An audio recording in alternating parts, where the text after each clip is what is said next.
Oh yeah, it's gonna look like this for a little bit. Hello, can you hear me?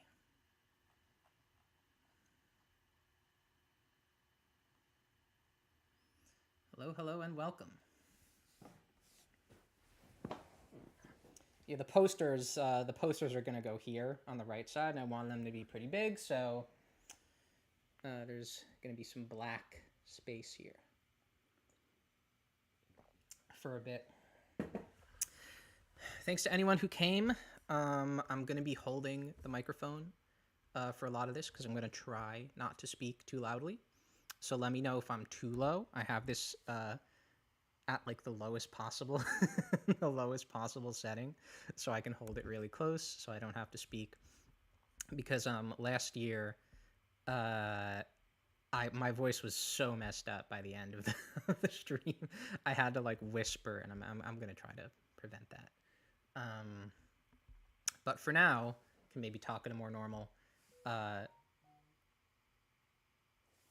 volume. Okay, I mean, yeah, thanks for coming. Flow is a good movie.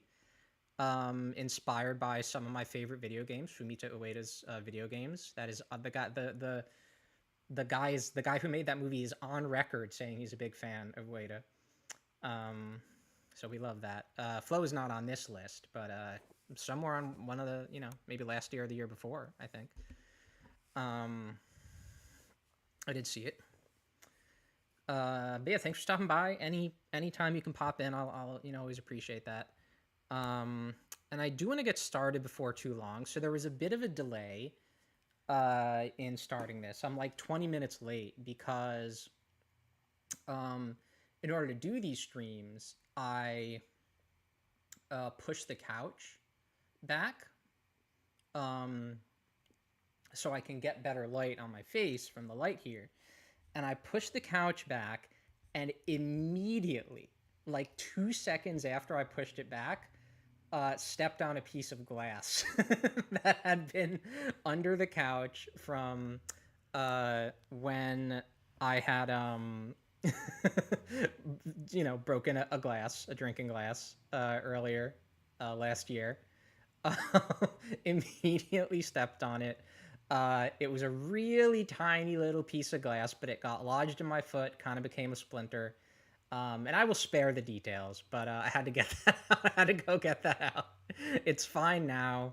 It's out. It was so small, I got it out, and I'm like, God, this little thing caused so much pain. But I swept it, made sure to sweep after that under that couch, and then I started the stream. So that was I was like seconds away from starting it. I was gonna move the couch back. I was gonna sit down, and I was gonna start. And then that happened.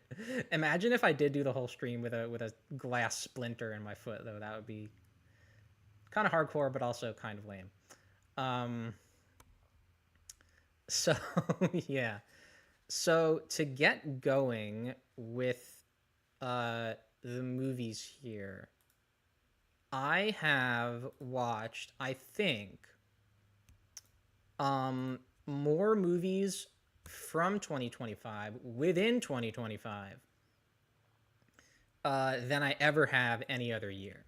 My total movies that I'm going to be ranking today is 56. And 54 of those I watched in 2025. So that is an average of slightly more than one a week, which is a lot, Sorry, I should, I know the lighting changes in an annoying way when I'm clicking around online. I won't need to be online much here. I have my windows open. So that's a lot. My notes for this stream are 18 pages long. Made throughout the year as I watched the movies. Of course, I had to do kind of a rush to finish them once I'd watched all the movies I wanted to watch, and decided I wanted to do the stream soon. There were several movies that I had not made notes for. Funnily enough, all my top movies, because I was starting from the bottom. So I'm gonna want to change that this year. I'm gonna really want to try to stick to it as I watch the movies. but I did way better than last year, where I had to do all of it in January or February, and as a result, I didn't get the stream in until like late February or early March, which I didn't like. So I'm happy to be doing this at least a couple weeks earlier. I'm totally fine. You know, the idea is to do it at the beginning of February every year, so I can, you know, have catch up in January, so I can catch up on the movies that I want to. Which only ended up being a couple movies this year because of how many I watched.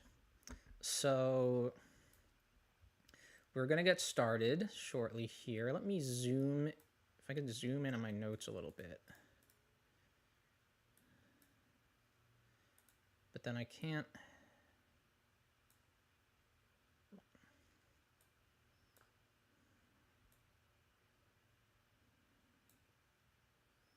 This was like a good way to do this. Okay, so how this is going to be formatted, and I've kind of messed with this a bit in the past years. This year, I'm going to start with my bottom 5 ranked. Those are going to be ranked from best to worst, and then I'm just going to do the rest of the movies from worst to best. I feel like that makes kind of more sense to a viewer who's just kind of clicking on this video, which not many people are going to be doing, but just in case.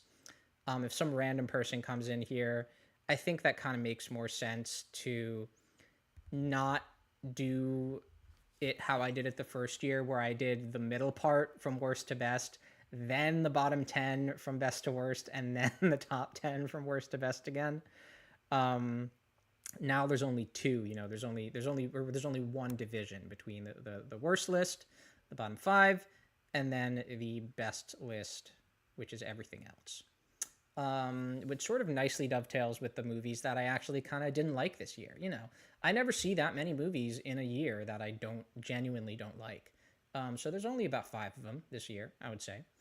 And so, turn the volume down. We're going to get started here. I'm going to try to speak in a low volume.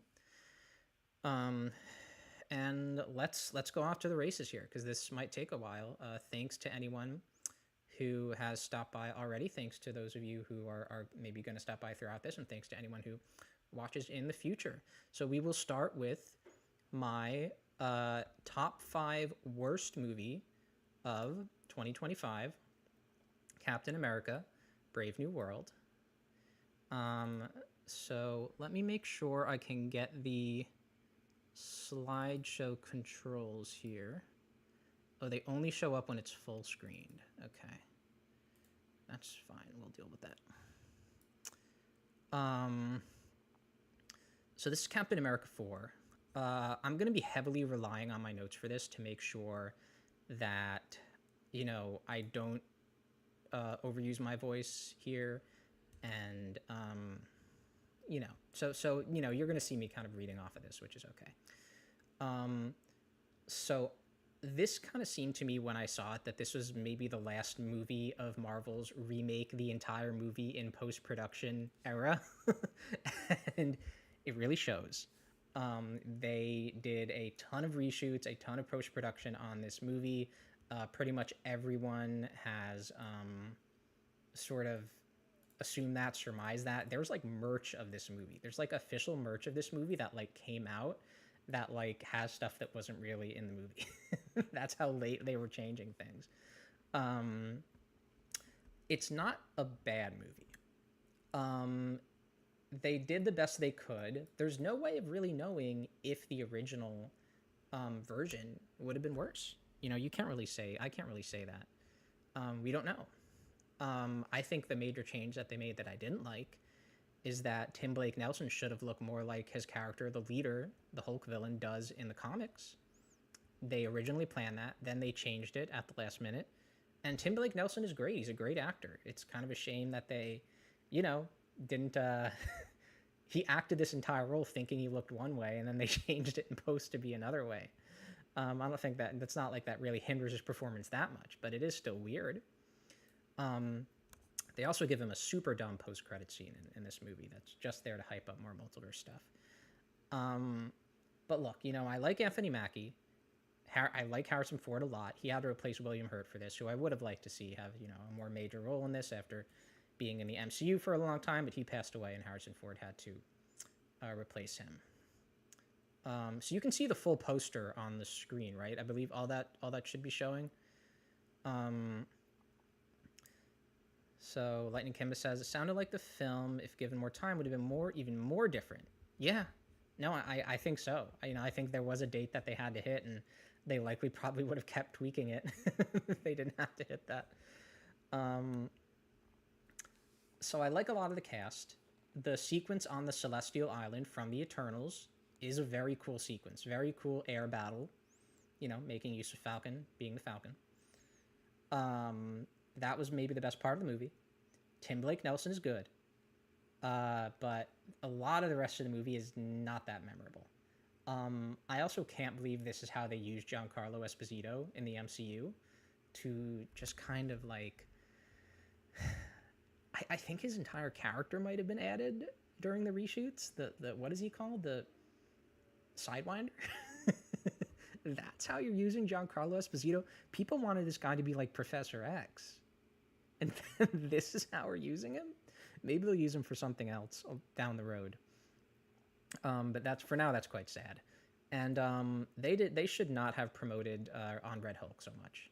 That is very silly that they did that. Don't think they should have done that. And that's mostly what I have to say about Captain America 4. Giancarlo was how he is in most roles, where he's like a slightly flamboyant but serious guy. That's how he is in a lot of roles, and kind of how he is in real life. Where Gus is more serious than most of his characters tend to be. But yeah, he wasn't doing anything interesting in this. So my fourth worst movie of the year, Five Nights at Freddy's 2. What does there say about this one? I like this poster. Once again, the animatronics are really cool. But that's kind of all this movie has, unfortunately. The script especially, oof. I think Scott Cawthon co-wrote the script for the first one, or maybe he didn't write the script for the first one at all. This one, he fully wrote the script for, and boy, he needs a co-writer, okay? I'm not saying I'm an expert on screenwriting. You gotta... but just anyone can tell. Anyone can tell this is not good. That's the worst thing about the movie. Pretty enjoyable seeing it with some of my friends up here in Orlando. The villain is quite scary in this, the marionette, especially when it possesses humans. Some people thought this looked dumb. I thought it was pretty damn scary. I was like, ooh. And I'll see the third one. They make a third one. I think this one did okay. Not as good as the first one. But yeah, it's a step down from the first movie. The animatronics are neat. Wayne Knight is in there. Wayne Knight, you got to give it up to him. He's always good. But not much going on other than that. My third worst movie of the year, The Twits. This was one of my catch-up movies. I had 3 catch-up movies. This was one of them. I was a big Roald Dahl fan when I was a young boy. The Twits was one of the books I read and recalled enjoying. I don't remember it very well, but I did recall enjoying it. So the fact that there was a movie based on it, has Margot Martindale, great character actress, as the characters in BoJack Horseman so frequently say, voicing Mrs. Twit. And it's got music co-written by David Byrne from Talking Heads. That sounds pretty good, right? It's not that good. It has its moments. It does. I do appreciate that it does try to have a lot of that weird, kind of gross, kind of disturbing, evil energy that Roald Dahl's books often had. Yes, I Hate Everything has discussed this movie. I've seen his videos on that.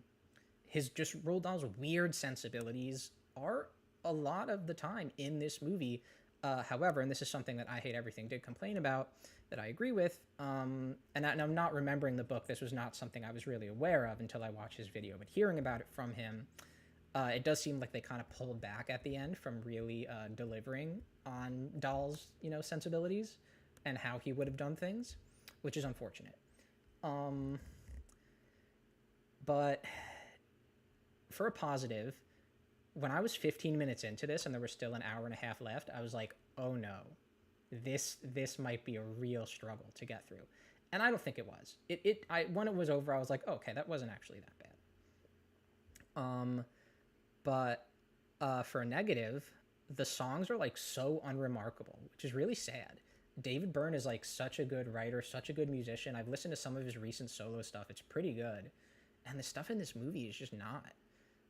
Especially the fact there's a song they sing about dreams in this. It's like a lullaby song that reminds me of Dream Operator, which is a song from the Talking Heads musical True Stories. That is an incredible song, and they should have just used that instead of the one they did for this movie. And I also like the GoPro stuff that they do during some of the chase scenes. They have like, it's an animated movie, but they have like GoPro style shots looking at some of the characters, so that's fun. That's all we need to say about Twits. Second worst movie of the year. Gundam, G Quux or Quartz or however it's pronounced. The Beginning. So this is where it is on this list for a very, very specific reason. It simply does not work as a film. Of any anime movies I've seen that like take episodes and turn them into a movie, this is the worst that has been done, which is sad to say. This movie is produced by some people that I really like a lot. That's the reason I saw it. I'm not a Gundam fan. What is happening? Something weird was going on with my Word document. This was made by Studio Kara, Hideaki Anno, Kazuya Tsurumaki, two people I'm really big fans of. So this is my into the Gundam franchise because of those guys, and I assume it was more than just me who is doing that.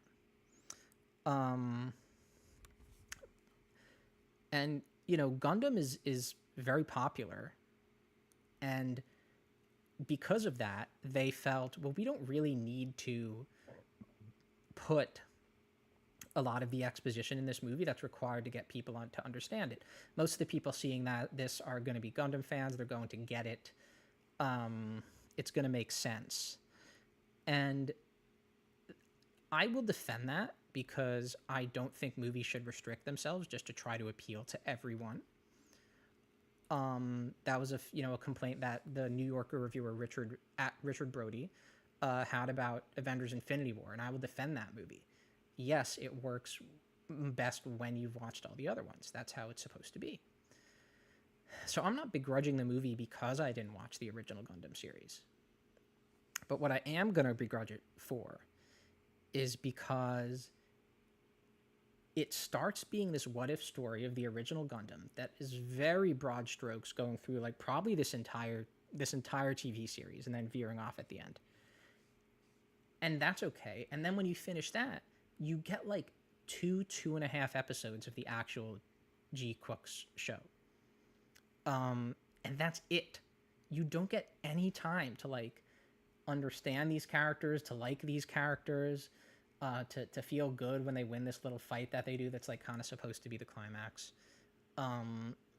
It just doesn't work as a movie the way they constructed it. It needed to be constructed in a vastly different way. They need to show less of the original era, more of the actual series. From what I understand, the what if stuff from the original Gundam isn't even at the beginning of the TV series. It's just at the beginning of this movie. They put it in the series like much later. So it's like, why did you do it for this movie? It doesn't work. That's why this movie is so low. It's well made. I like Anno. I like Tsurumaki. They rarely ever put in bad work.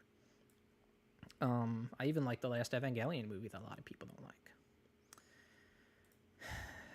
But this movie does not work, and that's the reason why it's as low as it is. So think that's pretty much what I have to say about it. You know, I feel bad putting it so low, um, but it kind of is what it is. There's only one movie that uh, that manages to be worse than this movie that doesn't work as a movie. And I think that anyone who knows what movies came out last year will know what this is, my worst movie of this year. I have to move. Hold on one sec. I gotta move the. I need to show this. Yeah, so Lightning Kimba says, actually, the way it works is that you get half of that what if stuff in the anime. The second half is actually episode 9. Okay. However they did it in the anime, it's I'm sure it's better than in this movie. It's funny because the preamble is so long in that movie that the present day story doesn't get any time to develop, but then it's also probably not. I'm sure classic Gundam classic fans were like, oh, I wanted to see more of this what if stuff. So I feel like it probably doesn't work for anyone. You know, they maybe should have just done 2 movies. You know, one being the what if story, one being the actual the present day story. In any case, what's worse than a movie that doesn't work as a movie? A movie that doesn't really work as anything. There he is. There he is. Yeah, War of the Worlds. Let's have that flash of a few times. Jump scare. Ice Cube jump scare. War of the Worlds 2025. What else is there to say? There's not much that I can say that hasn't already been said. I'm actually not going to spend that much time on this. It is a fantastic time to watch with some friends, which I did. I was really pushing. I was like, we got to watch this. Everyone's watching it. It's passing us by. We got to watch this. And my friends were like, all right, fine. I think one of them had already seen it at that point. And it was also a movie that made me feel really good because I was like, this could never be replicated by AI. It's like simply not possible, I don't think. I really don't think it's possible to be bad in quite the way that War of the Worlds 2025 is. If you ask an AI to either do it intentionally or maybe you ask an AI make a good movie and it ends up making a bad movie, it's still not going to be bad in the way that this one is. So I would love to get into some specifics, but I mean, aside from just Ice Cube shouting, "Get away from there! Get away from that!" Just that's always in my head all the time now. Aside from that, like everything's already been said. Everything has already been said about this movie. Everything.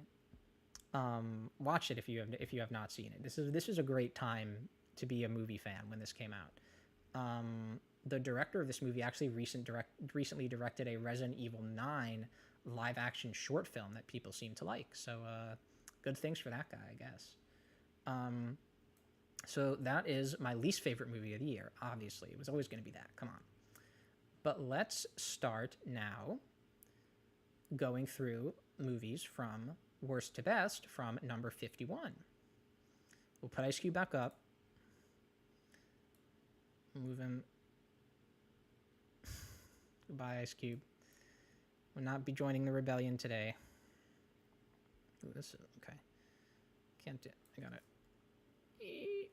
Just get it right up. Perfect. And moving on. Okay. Yeah, I knew that wasn't going to be quite perfect. Freaker Friday. Japanese. I'll get into this in a little bit. Why I have a Japanese poster. So pretty much every movie from here on out, I did not really dislike. Overall, I'm kind of glad I saw any of these. I'm always glad I saw a movie. You know, there's always a reason to see a movie, in my opinion. I'll very rarely go through a movie and say, oh, I really wish I hadn't spent time on that. Early on in this movie, I was kind of dreading it, similar to how I was with the Twits. But this turns out quite a bit better than the Twits. There are actually some great jokes in here. There are some good scenes in here. And Jamie Lee Curtis is really funny in this and good. I kind of feel like she was better in this than Everything Everywhere All at Once, which she won the Oscar for. She's really funny. Vanessa Bayer, who used to be on SNL, is the fortune teller in this. She's great. She's super funny. Always like her whenever she's in. And it's overall a pretty good movie. I would say that it's quite impressive how not confusing it is for doing like this weird 4-person switch. if they ever do a third one, they're going to have to do something different because a 6-person Switch is just going to be too damn much. That's going to be ridiculous. So I thought it was really interesting how in Japan, this movie is called Shuffle Friday. That's what it says at the bottom there. And I found that really interesting because that made me think, well, if it's called Shuffle Friday, how does that indicate a sequel? Freakier Friday makes sense with Freaky Friday. That's Freaky Friday 2. This isn't called Shuffle Friday 2, so the first movie couldn't have been called Shuffle Friday 1, right? What was the first movie called? It was called Fortune Cookie. Just a little trivia there for you, because I think the fortune cookie is sort of a part of the curse or whatever that happens to them in that. There's a lot of text on this. They have like little things next to them that are like describing things about them. There's like a lot of text on this poster. Look at there's this black text over here that's explaining something next to the fortune cookie. I guess they really had to sell this movie to Japanese audiences. But there you go. It's called Fortune Cookie, so there's no 2. You might Japanese audiences would have been like, "Is this what is this? Is this a sequel?" But it still doesn't really like Shuffle Friday is still not a good follow up for Fortune Cookie. You know what I mean? So I don't know. It was an uphill battle there. Next, number 50, Unknown Number: The High School Catfish. So this is a documentary. A Netflix documentary. A lot of the random documentaries that get pushed to Netflix, they're kind of low effort. They kind of live and die on just how strong are the stories in them. The story in this one is completely nuts. You can guess. I correctly guessed who is the culprit here. Who is this high school catfish relentlessly harassing this young woman? I guessed. And I was still like, my jaw was dropping when they were actually going through who it was and what happened. It's like, you still can't believe it. Even if you guess it, you still can't believe that that's the truth. It's so crazy. Unfortunately, it doesn't explore the most interesting aspect that you want it to explore, which is just the complete mental break that this culprit must have had in order to do this. You could spend so much time analyzing that, just what must have been going on in this person's head, what happened in their childhood that led to this, you know what I mean? Because the someone doing this in the way that this happened is so nuts that you really wish the movie would explore that more, and it doesn't. This probably wouldn't even get included in a lot of lists just because it's like a pretty short documentary, but it is still a film. And it's a film I enjoyed watching. And I do want to take this opportunity to mention the original Catfish movie. Actually really good. I don't know how real it is, whatever. I really enjoyed that when I watched it. So moving on to number 49, Cells at Work. Look at that. More Netflix, a lot of Netflix. So this is a Japanese live action movie. I've always been a little interested in this franchise, never jumped into it. This whole inside the body concept, that's evergreen. It's like difficult to do it badly if you're like putting any effort into it at all. It really is an evergreen concept, from Osmosis Jones to this and whatever's been done in between, which I'm sure there has been stuff. Well, from Fantastic Voyage, let's go all the way back there, which I know Guillermo del Toro was trying to do at some point. Difficult to do this badly. And this movie overall is quite enjoyable. The characters are very likable. I like the white blood cell. He's like a good mix of being both badass and like kind of relatable. The ending is very dire, very tear-jerking, quite dark, somewhat bold. And I like that. However, the movie is way too long, and that's largely because of the final act is super stretched out.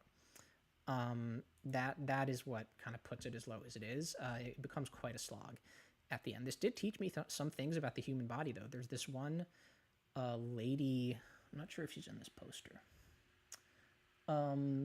She's like a lady assassin, military assassin cell, and it's a real thing that she's based on, is like this cell that can just like break rules and like go wherever it wants and like do things. It's weird. It's bizarre. That's something I learned about the human body. I forget what that cell was called.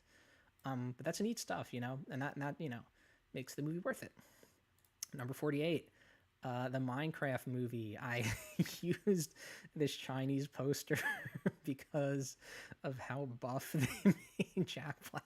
He's got a barrel chest here in this poster, and I just found that very funny.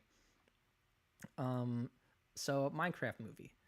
Uh, I was always pretty much gonna like this or not like it based on how much Jared Hess energy there was in this. I really like Napoleon Dynamite. I like Nacho Libre. I like the other stuff I've seen from him. Um, and the beginning does have enough Jared Hess energy that endeared me to the movie. There was some stuff that was left on the cutting room floor that was even more of that I wish I could have seen. Um, so it starts off on a good foot before it goes into Minecraft world. The cast is good. The cast is like not well balanced in this. Um, the female characters don't really get much to do, and I'm still not really a fan of how they did the live action uh, creatures. I find it interesting how like if you watch behind the scenes stuff from this movie, they're like kind of they it seems like they specifically try to defend like how they handled that by making everything look very live action. Um, I still feel like it doesn't really work. I don't know what the right solution would have been, but I don't think they should have looked that realistic. Um, it is funny that this movie was filmed in New Zealand, and you can tell because Jermaine Clement is in it, and then Rachel House voices the villain. So they're using some of that New Zealand talent pool. Um, the originally this movie was going to be developed with Rob McElhenney. I think he goes by Rob Mack now from It's Always Sunny. And I am wondering what that version would have been like. Probably completely different from this. I don't think any of that version has probably remained. Any of that script has remained in this version. Um, but the movie we got it's okay. There's some good moments. I like the ending. I like the song at the end. I was alone in the theater when I saw this, and I did not yell "chicken jockey" alone. Hand to God, I didn't do it. Um, but the movie is neither good enough nor bad enough to discuss more. So let's move on to number 47, The Naked Gun. I think I can move this. Oops, sorry, wait. A little more to the right there. Okay. So Naked Gun, Liam Neeson. This movie is just not that funny. I really wanted to like it, and I'm glad that a lot of people liked it. Everyone involved in the movie seems to be having a lot of fun.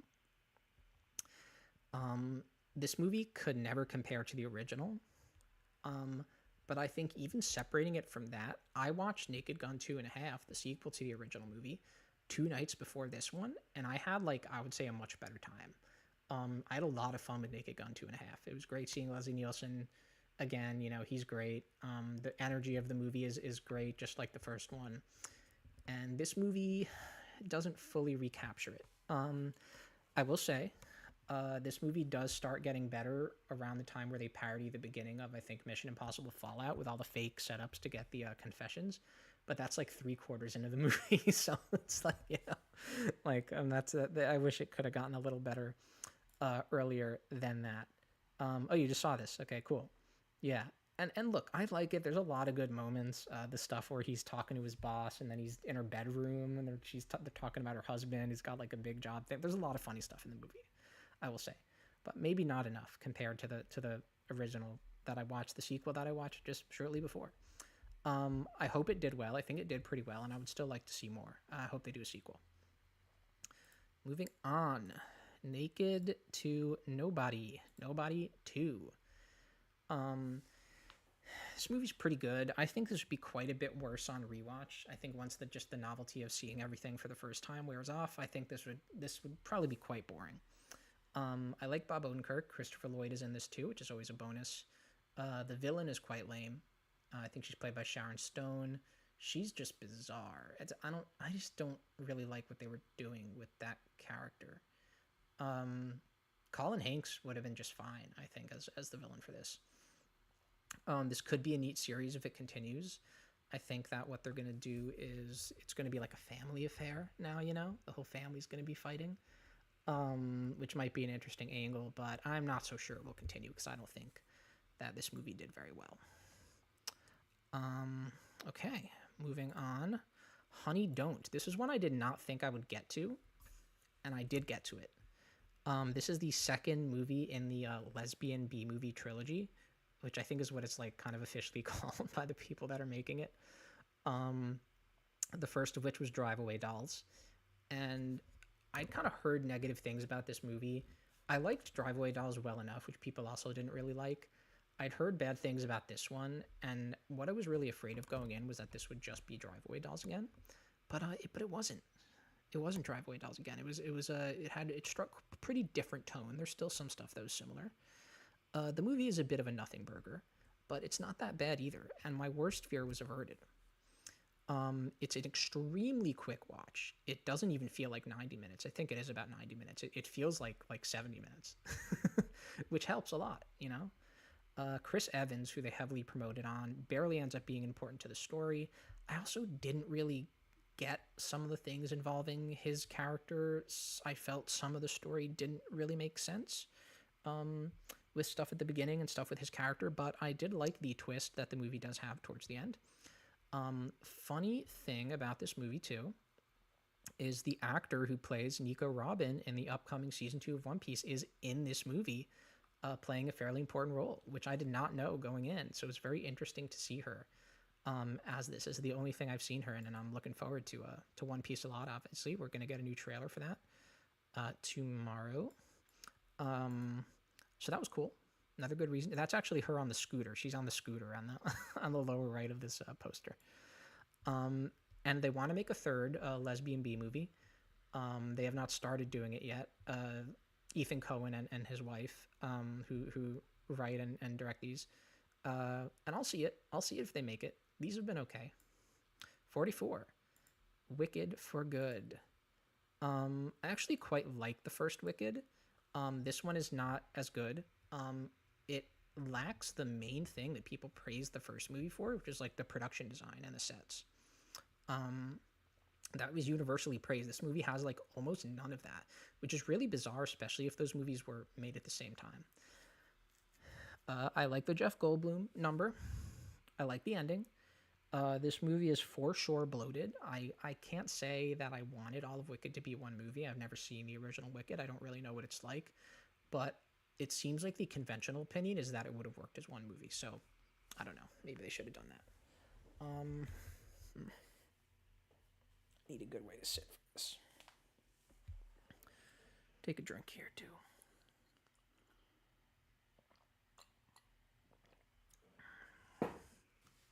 Okay. So yeah, I like the ending. I like the optimistic ending. I didn't mind that at all. Number 43, How to Train Your Dragon live action. This movie is a lot like the original.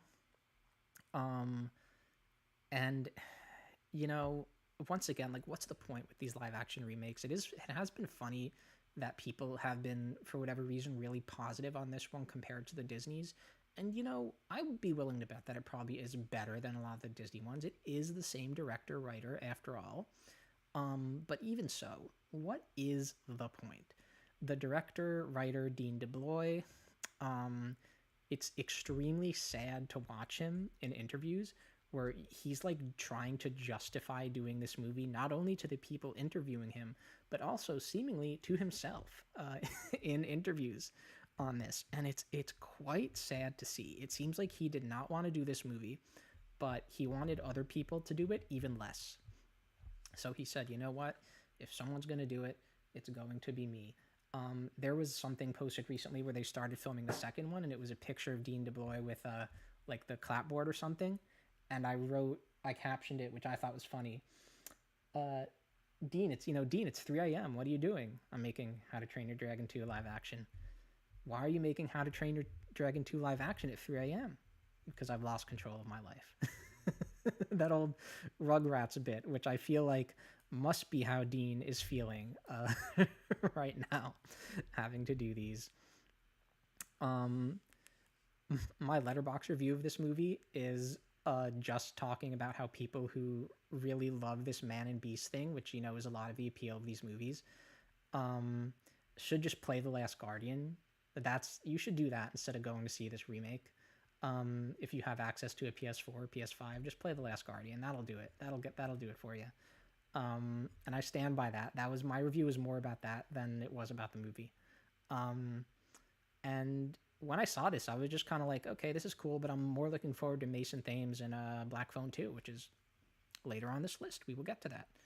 Number 42. Still got a lot to go, folks. We're almost 45 minutes in. The Running Man. Weirdly not as good as the original, which is weird. You know, I expected it would be. The really fun, like, Edgar Wright-y moments, the stuff that he's always putting into his movies, they're too few. There's not enough of them. I never really thought he could make a movie this normal. You know, you wouldn't really know this was an Edgar Wright movie unless you heard about it beforehand, you know? This movie, weirdly, gets very confusing towards the end. With what's happening, there's this woman that he takes hostage, and they, like, start talking, and there's, like, these weird, like, ideologies that are, like, coming into play, and I gotta admit, I did not understand this part of The Running Man. Like, it gets a little heady at this point. I don't know, I can't tell how the characters feel about each other. I can't tell how the characters feel about what they're talking about. I couldn't tell how we were supposed to feel about it. So it was really strange. I mean, look, you know, Lightning Kimba, you might like it once you see it. You know, I'd still say it's kind of worth seeing. It's also a little long. So yeah, regardless of me being dumb and not understanding things, I do like the ending of the movie, which is always important. Always important to have a good ending. Josh Brolin is, you know, always good. Coleman Domingo is good as the host. I don't think he was ever going to be as good as Richard Dawson, which was an incredible piece of casting in the original. But, you know, he does well. Overall, though, I don't really know if I need to see this in theaters like I did. This was, like, on or around my birthday when I saw this. Number 41. Predator, Killer of Killers. I use this poster, which I think is, I assume in Spanish. No, this is in Portuguese because it has CCXP there, which is their Brazil Comic-Con. Really cool poster. So this was the last movie from 2025 that I watched in 2025. I actually finished this after 11 p.m. on December 31st, so I was right up to the wire on that. Seems like I like this less than most people. I did still like it. It works as, I would say, a good segue between Prey, which is more serious, and the more blockbustery Predator Badlands, which I will also get to on this list. One of the major things that weirdly kind of bugged me about this movie, that I assume a lot of other people probably didn't even really notice, was that all the predators in this movie are killed in, like, the exact same way. It's, like, really weird and kind of lame. You're just like, oh, okay, they did that again. All right. It's like, did you think you needed to do that? Is that like some kind of mandate from someone? Like, it was bizarre. Overall good, though. I like the animation a lot. I like what Dan Trachtenberg is doing with the franchise. We're going to get to that. So from one red movie to another red movie, which I did not use the red poster for. All the posters were red except for this one. I picked the one that wasn't red because I like Jeff Bridges. Tron Ares. So this is actually quite a fun watch. I think this movie has more time and passion put into it than I would say nearly any Disney or Marvel movie I've seen in the past couple years, and I would include Thunderbolts in that, which a lot of people thought was, like, very heartfelt and cool. This kind of felt like even more like kind of a passion project, weirdly. So I would say I enjoyed it generally. It's, you know, it's number 40. That's not so bad. This is the first. It's not the first. Why did I write that it's the first Disney Marvel movie on this list? It's not the first, it's the second, because we had Captain America. It's the first Disney, you know, it's not the first Marvel. So look, the movie's not awesome, you know, and, like, obviously Thunderbolts was last year. It hasn't shown up on this list yet. So, you know, make of that what you will. I think this movie had more, I would say, you know, like, maybe more passion put into it and maybe more time, but that doesn't mean it's better. This movie is not awesome. It's not super excited. It is very well constructed. And if there were reshoots or any story tweaking or whatever, I honestly can't tell. You know, I think a lot of Tron fans, which I'm not necessarily one of, are kind of disappointed that this movie did not continue the story of Sam and Cora from Tron Legacy. And there were probably good reasons for that. But the movie does tease what they want to do in the future. And I like everything they tease, especially that post-credit scene. Really cool. The jury's out on if that's going to happen after what this movie made in the box office. And why did it not make money? Well, it's because they put Jared Leto in this freaking movie. They just never learn. Stop putting him in things.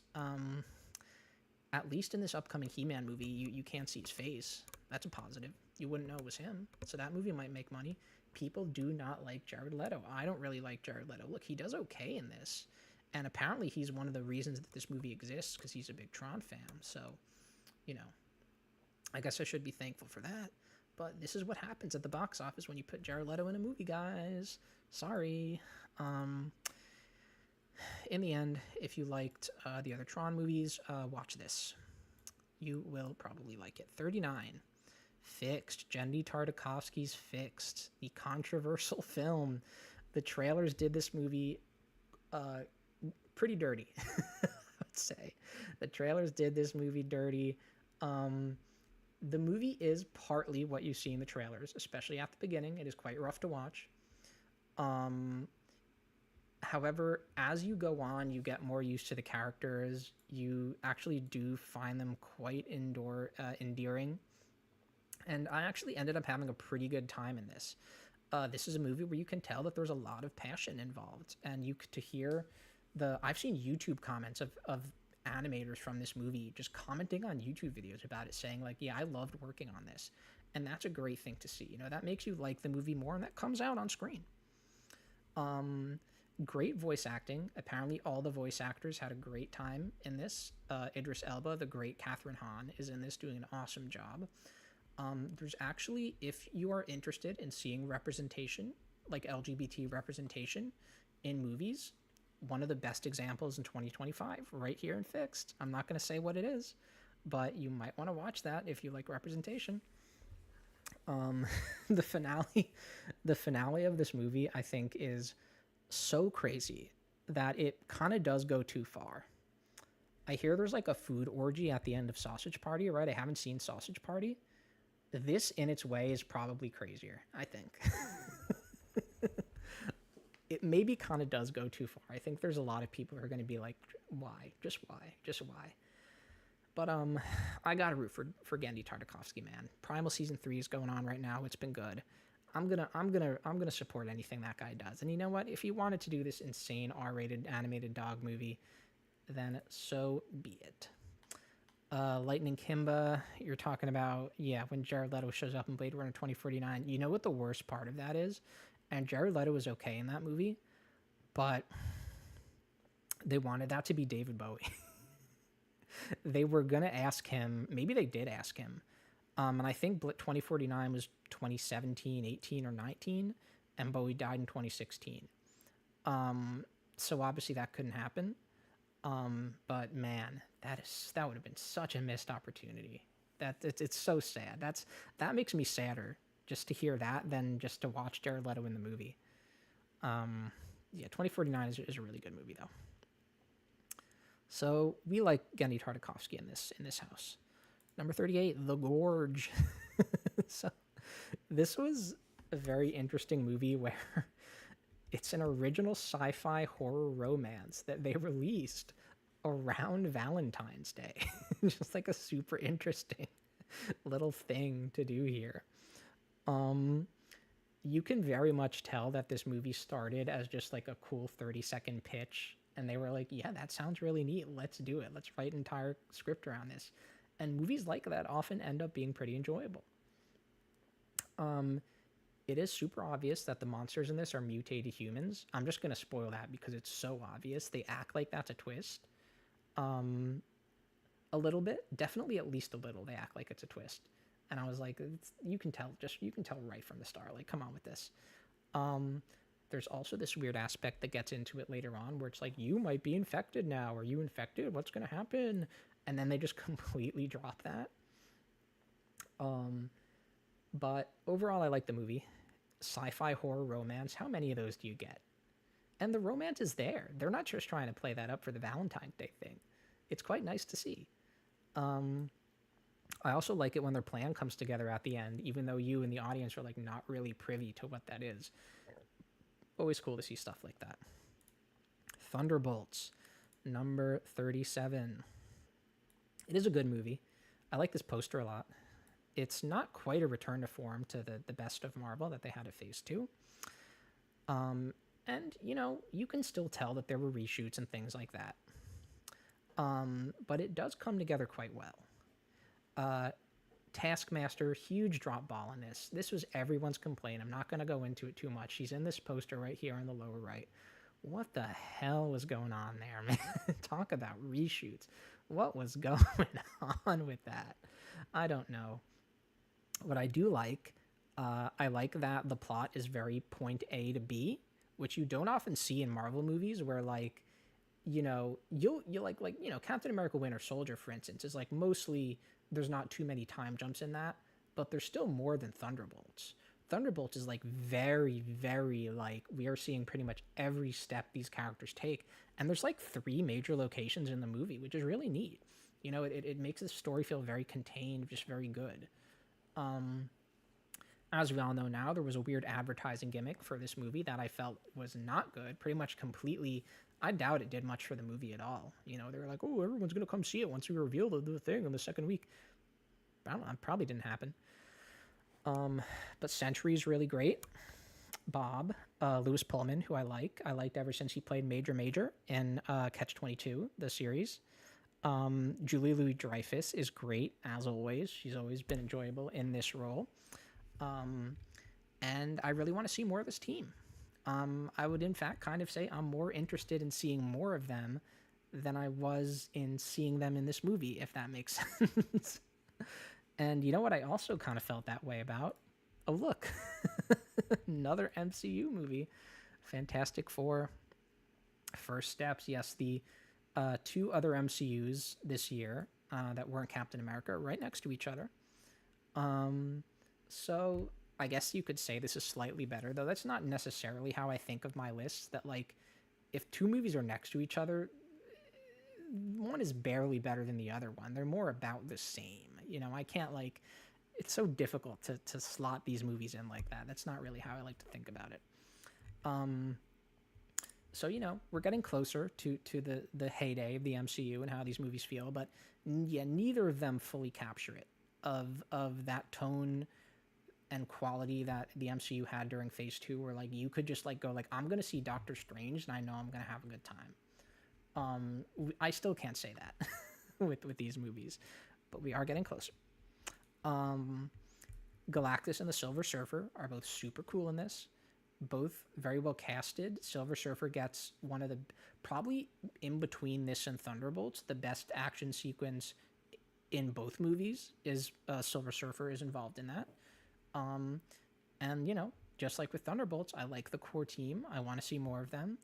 I hope they are both served well in the next Avengers movie, which, you know, I don't know if that's going to happen because that movie has a lot to focus on. And then I hope after that they can get sequels of their own. We can see more of them, you know. Off to a pretty good start, and I like this poster as well. Number 35, Avatar Fire and Ash. More Disney, kind of. This is Fox, but Disney release. I'm just going to say I wrote a letterbox review for this that I think I did quite well on. You should go check that out. But I'll go through this movie a little bit.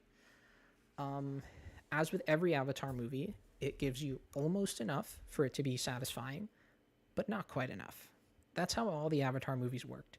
The big problem with this one was that Avatar 2 and 3 were one script that they split in 2, and then they did not rework those scripts enough to make, especially this one, work as a standalone film. And I go into that more in my letterbox review. However, there is still nothing that looks like these movies. There's a reason these always do really well in theaters and the premium screens. Still nothing that looks like these movies. And I liked seeing these characters from the second movie get built out more. I did enjoy the movie quite a lot overall. Not as good as the second one. Maybe about as good as the first one. Everything that was fully new in this movie was really great. Especially this lady here, Varang, who we needed more of. Everyone agrees on that. I'm not saying anything new here. I really do hope they do more. Cameron's been acting weird about it. And I can see why he would want to do other stuff. But I really do hope they do more Avatar. I would not mind if James Cameron took in some sort of protege. James, hello. And then built that person up to direct these movies. So give me a call. Um, so moving on, here we are with the other Predator, Predator Badlands. So this is the best Marvel movie of the year, guys. It's not a Marvel movie. This is the best Marvel movie of the year, which is the big surprise here.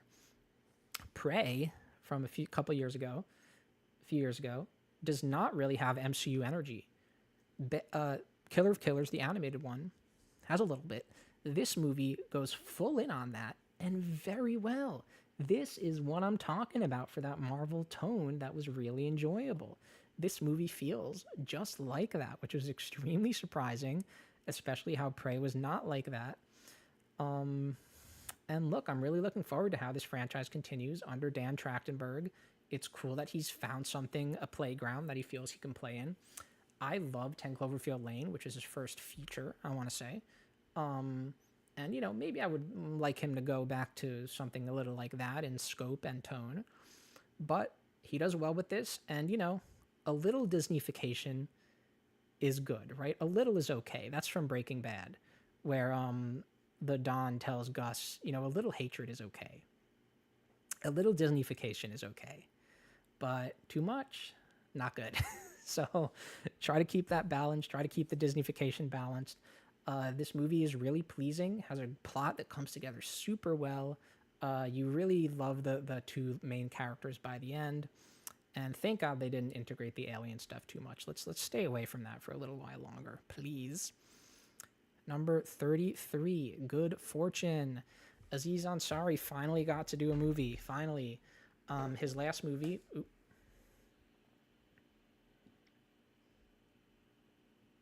His last movie suffered quite a lot for reasons. You can look that up. But he finally got to do it. I like his Netflix show, Master of None, quite a lot also. I've seen him do comedy live, which was awesome. And I'm generally a fan of his, so I'm really happy he got to do a movie. This is a comedy, maybe slight dramedy. And from how much higher this is than Naked Gun, you can tell that this was a good one. He definitely keeps a lot of that energy from Master of None, especially with how the dialogue is in this movie. Keanu is very good in this. They knew what they were doing when they casted him.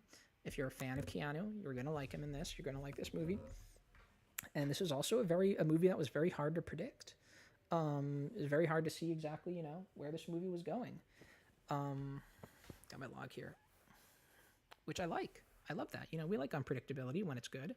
The ending is a little weird, I will say. But overall, very enjoyable. And yeah, Kimba, I know you like Master of None as well. So if you haven't seen this one, you should check it out. Number 32, Warfare. I love this poster.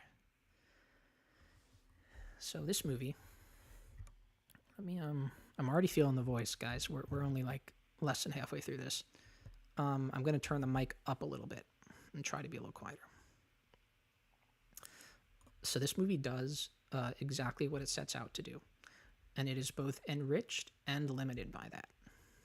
Trying to be a super, super hyper-realistic portrayal of warfare. Makes it a pretty difficult movie to talk about. But look, if you're interested in learning what was an engagement like back in the original Iraq War, you will learn in this movie. You will learn what, maybe an average, quote unquote, run of the mill conflict would have been like back then. You will see it. There was some interesting stuff that I did not know about the military that I learned when I watched this movie. Stuff like the shows of force, that was very interesting. You can just call in planes to spook the enemy to do nothing. You can call in planes to do nothing but fly over and spook the enemy, and that's like a specific thing called a show of force. And then there's also this interesting thing I learned of how they don't leave any equipment. So there's like a hammer. There's like a sledgehammer that they like use to like bust into buildings and stuff. And they have to someone has to go out and get that with gunfire going on because they can't leave any of their equipment. Very interesting stuff. Some of the stuff that you learn in this movie. This movie has like one of the most surprising movie explosions I've ever seen. A lot of movies do stuff like that. Joker 2 has one, big surprise explosion.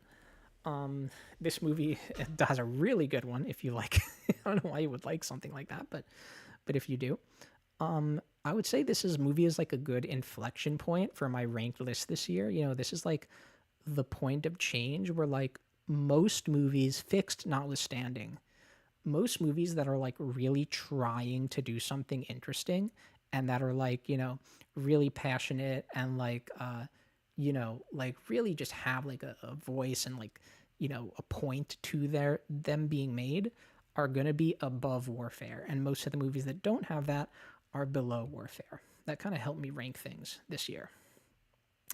So, in keeping with what I just said, House of Dynamite, number 31. This movie is actually quite similar to Warfare, where instead of showing a relatively small scale military conflict, it is showing a pretty large scale sort of military government apparatus conflict, the whole American apparatus, you know? Warfare does that on the small scale. This movie does that on the large scale. But this movie also shows very specific things about that apparatus and how it works. And it does that for better and worse, just like Warfare. This ends up probably being slightly better. The presentation of this movie is very odd. Most people have talked about not liking the ending of this movie. There are a couple major swings this movie takes. One of those is the ending. The other swing that the movie takes is just being structured the way it is, which you will understand if you watch the movie. I think of those two things, the ending works better. The structure, I'm not a huge fan of, especially I think on a rewatch, this movie would be quite difficult to get through. On a rewatch, knowing the structure, you'd be like, okay, I get it. So I wish it wasn't structured that way, but I did quite like it seeing it the first time. I like a lot of the actors. I'm very interested in the scenario as someone who really fears nuclear annihilation. I found it quite engaging, and I really like the realism. If you are interested in any of that stuff, check this one out. Number 30, we're getting into the good ones, folks. Demon Slayer Infinity Castle. I put the IMAX poster for this movie just because I like it, and because I think this is like the first IMAX poster I've ever seen for maybe an anime movie period, but if not that, then like definitely an anime franchise movie. Very cool to just see this big IMAX poster in the movie theater for that. So this one does feel more like anime episodes smooshed together than Mugen Train did, which I checked. Mugen Train was like my number 2 movie of, I think, 2020 or 2021. So I really like Mugen Train. I did not like this one quite as much. This is at number 30. It feels more like anime episodes smooshed together, but it also does not suffer from that in the same way that the Gundam movie did. It still works quite well as a film, and I especially think that once all 3 movies in this trilogy that are going to wrap up Demon Slayer have come out, I think these are going to be awesome. These are going to be so cool to watch in one sitting, however you want to do it. UFO Table is, you know, they're one of the best anime studios that we have right now, and some of the visuals in this are so cool. And overall, this movie works because of how long it is. It really would have felt smushed together if it wasn't that long. It managed to avoid being as much that way as it could have been by just letting things breathe, having the super long flashback towards the end of the movie, which maybe was a little too long, but it works a lot because of how long it is, and it is quite a long movie. Channing Tatum actually is very good in that flashback that comes in. I did see this dubbed. I generally like to watch Demon Slayer dubbed because I started watching it on Toonami, so I'm just used to the dub. And Channing Tatum does a very good job. He kind of understood the assignment for this in that dub. And overall, I think it's a great start to this finale trilogy for Demon Slayer. Something I do want to mention towards the end. of this segment is that there's a part in this movie, Zenitsu's fight, right? Where Zenitsu is fighting like basically his stepbrother, who has like kind of this complex about Zenitsu not being as skilled as him, but like getting favorable treatment in some ways. And his brother in the dub of this, and I don't know how it is in the sub, calls what happened, the situation with them, a sick joke. Does that sound familiar to anyone who maybe is a fan of Better Call Saul? That it's like the same situation with Chuck and Jimmy. And Chuck says sick joke, and now this guy says sick joke. I see you. I see you, subtitle or dub writers for Demon Slayer. I see you. Moving on. 29, Ballerina from the world of John Wick. This is a good movie. It does the franchise justice. Let's just say that. I would even say this is better than the first John Wick. Ana de Armas is really good here. Always like seeing her in pretty much anything, but I think she may have a future as an action star. Unfortunately, this movie didn't do well and didn't do that well and might not get a sequel. But maybe she can pivot to some other stuff. You know, she was good in Bond. She was good in this. I think she has a future in these kind of movies. You really believe when you see this that, like, oh yeah, she can fight all these big, strong dudes and she can win in the way that she does it, you know? She's not punching them in the face, you know what I mean? But she's fighting them and she makes it work, and you believe it. I love later in this movie when she just fights an entire European village. It's really awesome. And it reminds me of Resident Evil 4. I think I wasn't the only one. I talked about this, I think, to my coworker, and he felt the same way. It reminds me of Resident Evil 4. There's some crazy plot contrivances in this, but that's kind of par for the course for the John Wick franchise. The characters and how much plot armor they have, and like not only in fights when they'll like survive things that you don't think they should be able to, but also just like other characters just like kind of like, you know, when the villain has the henchman with the gun up to the hero's head and he's just like, leave her be. I have some cool reason. You should leave her be for now. We'll kill her later. And it's like, oh, come on, really? That is kind of expected for this franchise at this point, but doesn't mean it's not weird. But yeah, no, I quite like Ballerina. Good watch, good in the theater. Don't really get why Norman Reedus is in this. Bizarre. Maybe they're planning another spin-off with him. I don't know. This is the first movie I've seen Norman Reedus in since, believe it or not, like Blade or Blade 2, whichever one of those he's in. I've spent much longer playing as Norman Reedus in video games than I ever will watch him in anything, because I don't think I'm going through The Walking Dead at any point.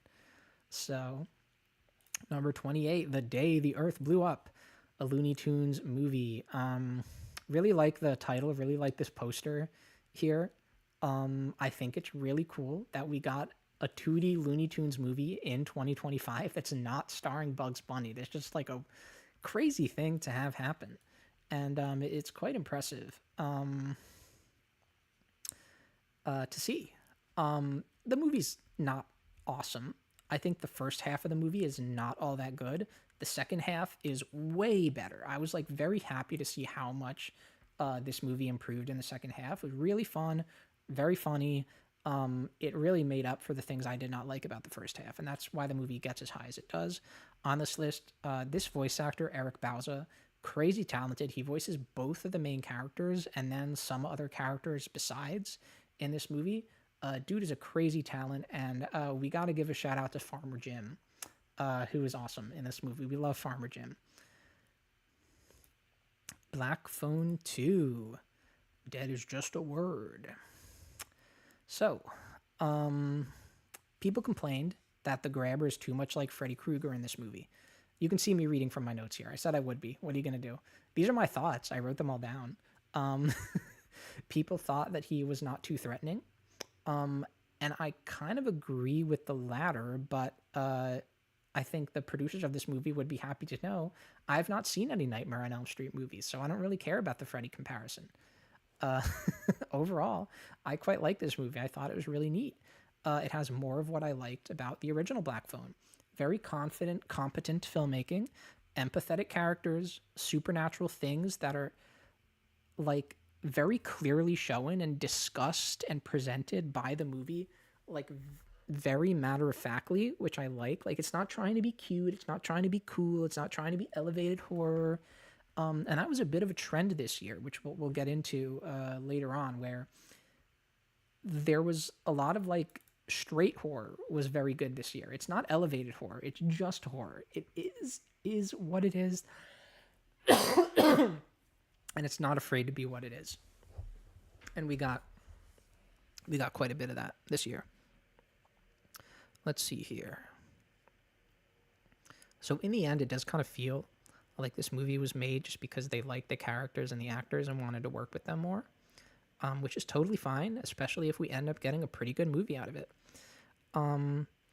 So interesting thing to mention in regards to this list, I don't normally go into ratings on this stream, what I rated movies. The ratings are all there in the list if you want to take a look at them. I think you have to mouse over it and you can see what I rated it in the Letterboxd list, which I will link. This is the first 7 out of 10 in the list. 7 out of 10 means very good. So just to kind of give you an idea of where we're at and where we've been, this is the first very good on the list. It's a low very good, but it's better than good. Let's just say that, right? So having said that, this movie probably I did not rate a 7 out of 10. But it gets above Black Phone 2 for some reason or another. Happy Gilmore 2. I don't know, guys. I kind of like the Happy Madison vibe when they put a little effort into it. You know, and Happy Madison is named after Happy Gilmore, Billy Madison. When Sandler's movies can deliver on that kind of energy that those movies had in a sort of nice, way, I tend to like it. Everybody's praising Naked Gun for being so silly, but Adam Sandler isn't allowed to do that. Like, why? Listen, stuff like Jack and Jill is not good.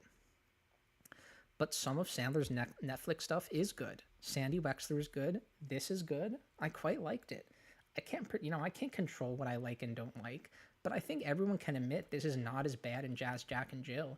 It doesn't matter if the energy is kind of similar in some way. There's a clear difference between the movies. I guess Julie Bowen could not clear her schedule for this because her role in this movie is kind of strange. But this movie does generally have a really good cast in both its main stars and the many cameos that it has. Benny Safdie being the villain is really fun because it's, he directed Adam Sandler in Uncut Gems. Christopher McDonald is really funny, coming back as Shooter McGavin. And then Haley Joel Osment is in this, and he does a great job. It's always nice to see him. It feels right to put this close to the Looney Tunes movie, I wish it could have been next to it, but it wasn't. It does feel right. Give me 1 second here. Okay.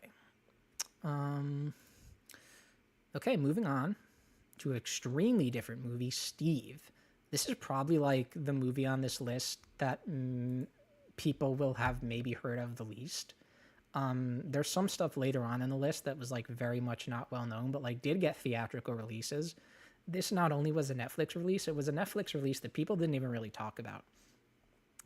But I don't know. I think I had recently, when this came out, after watching Cillian Murphy in the lead up to 28 Years Later, I was just like, I want to see another Cillian Murphy movie. And then I saw, there's one coming out in a couple months.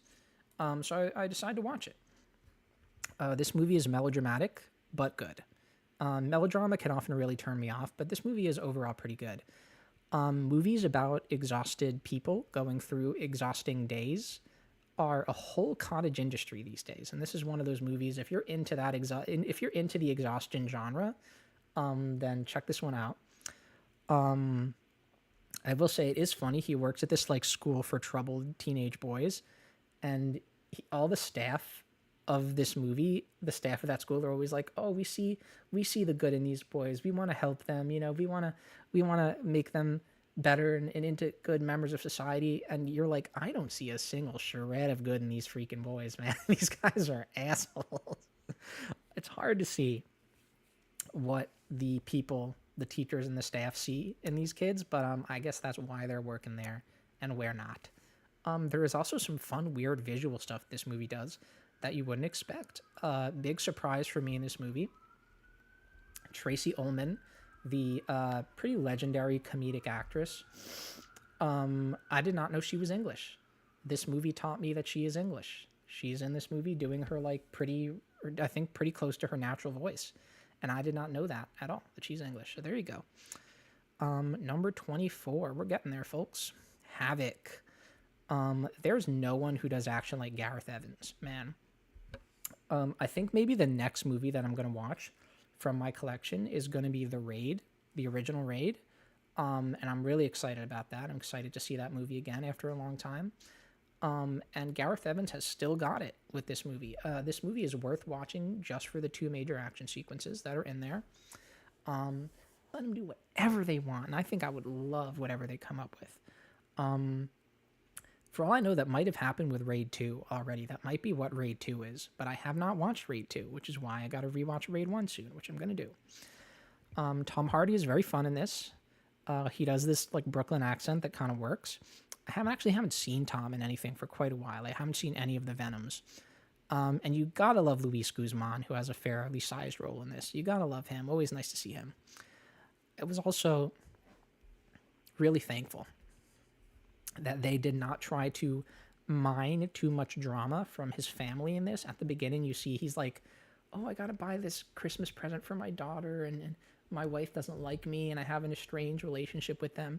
And that's all you see of his family in the movie. And I was like, thank God they did not try to get too much drama from this. I'm so tired of stuff like that, especially in action movies. It's like, listen, we know the score, okay? We don't actually need you to do this with the people's families. We don't.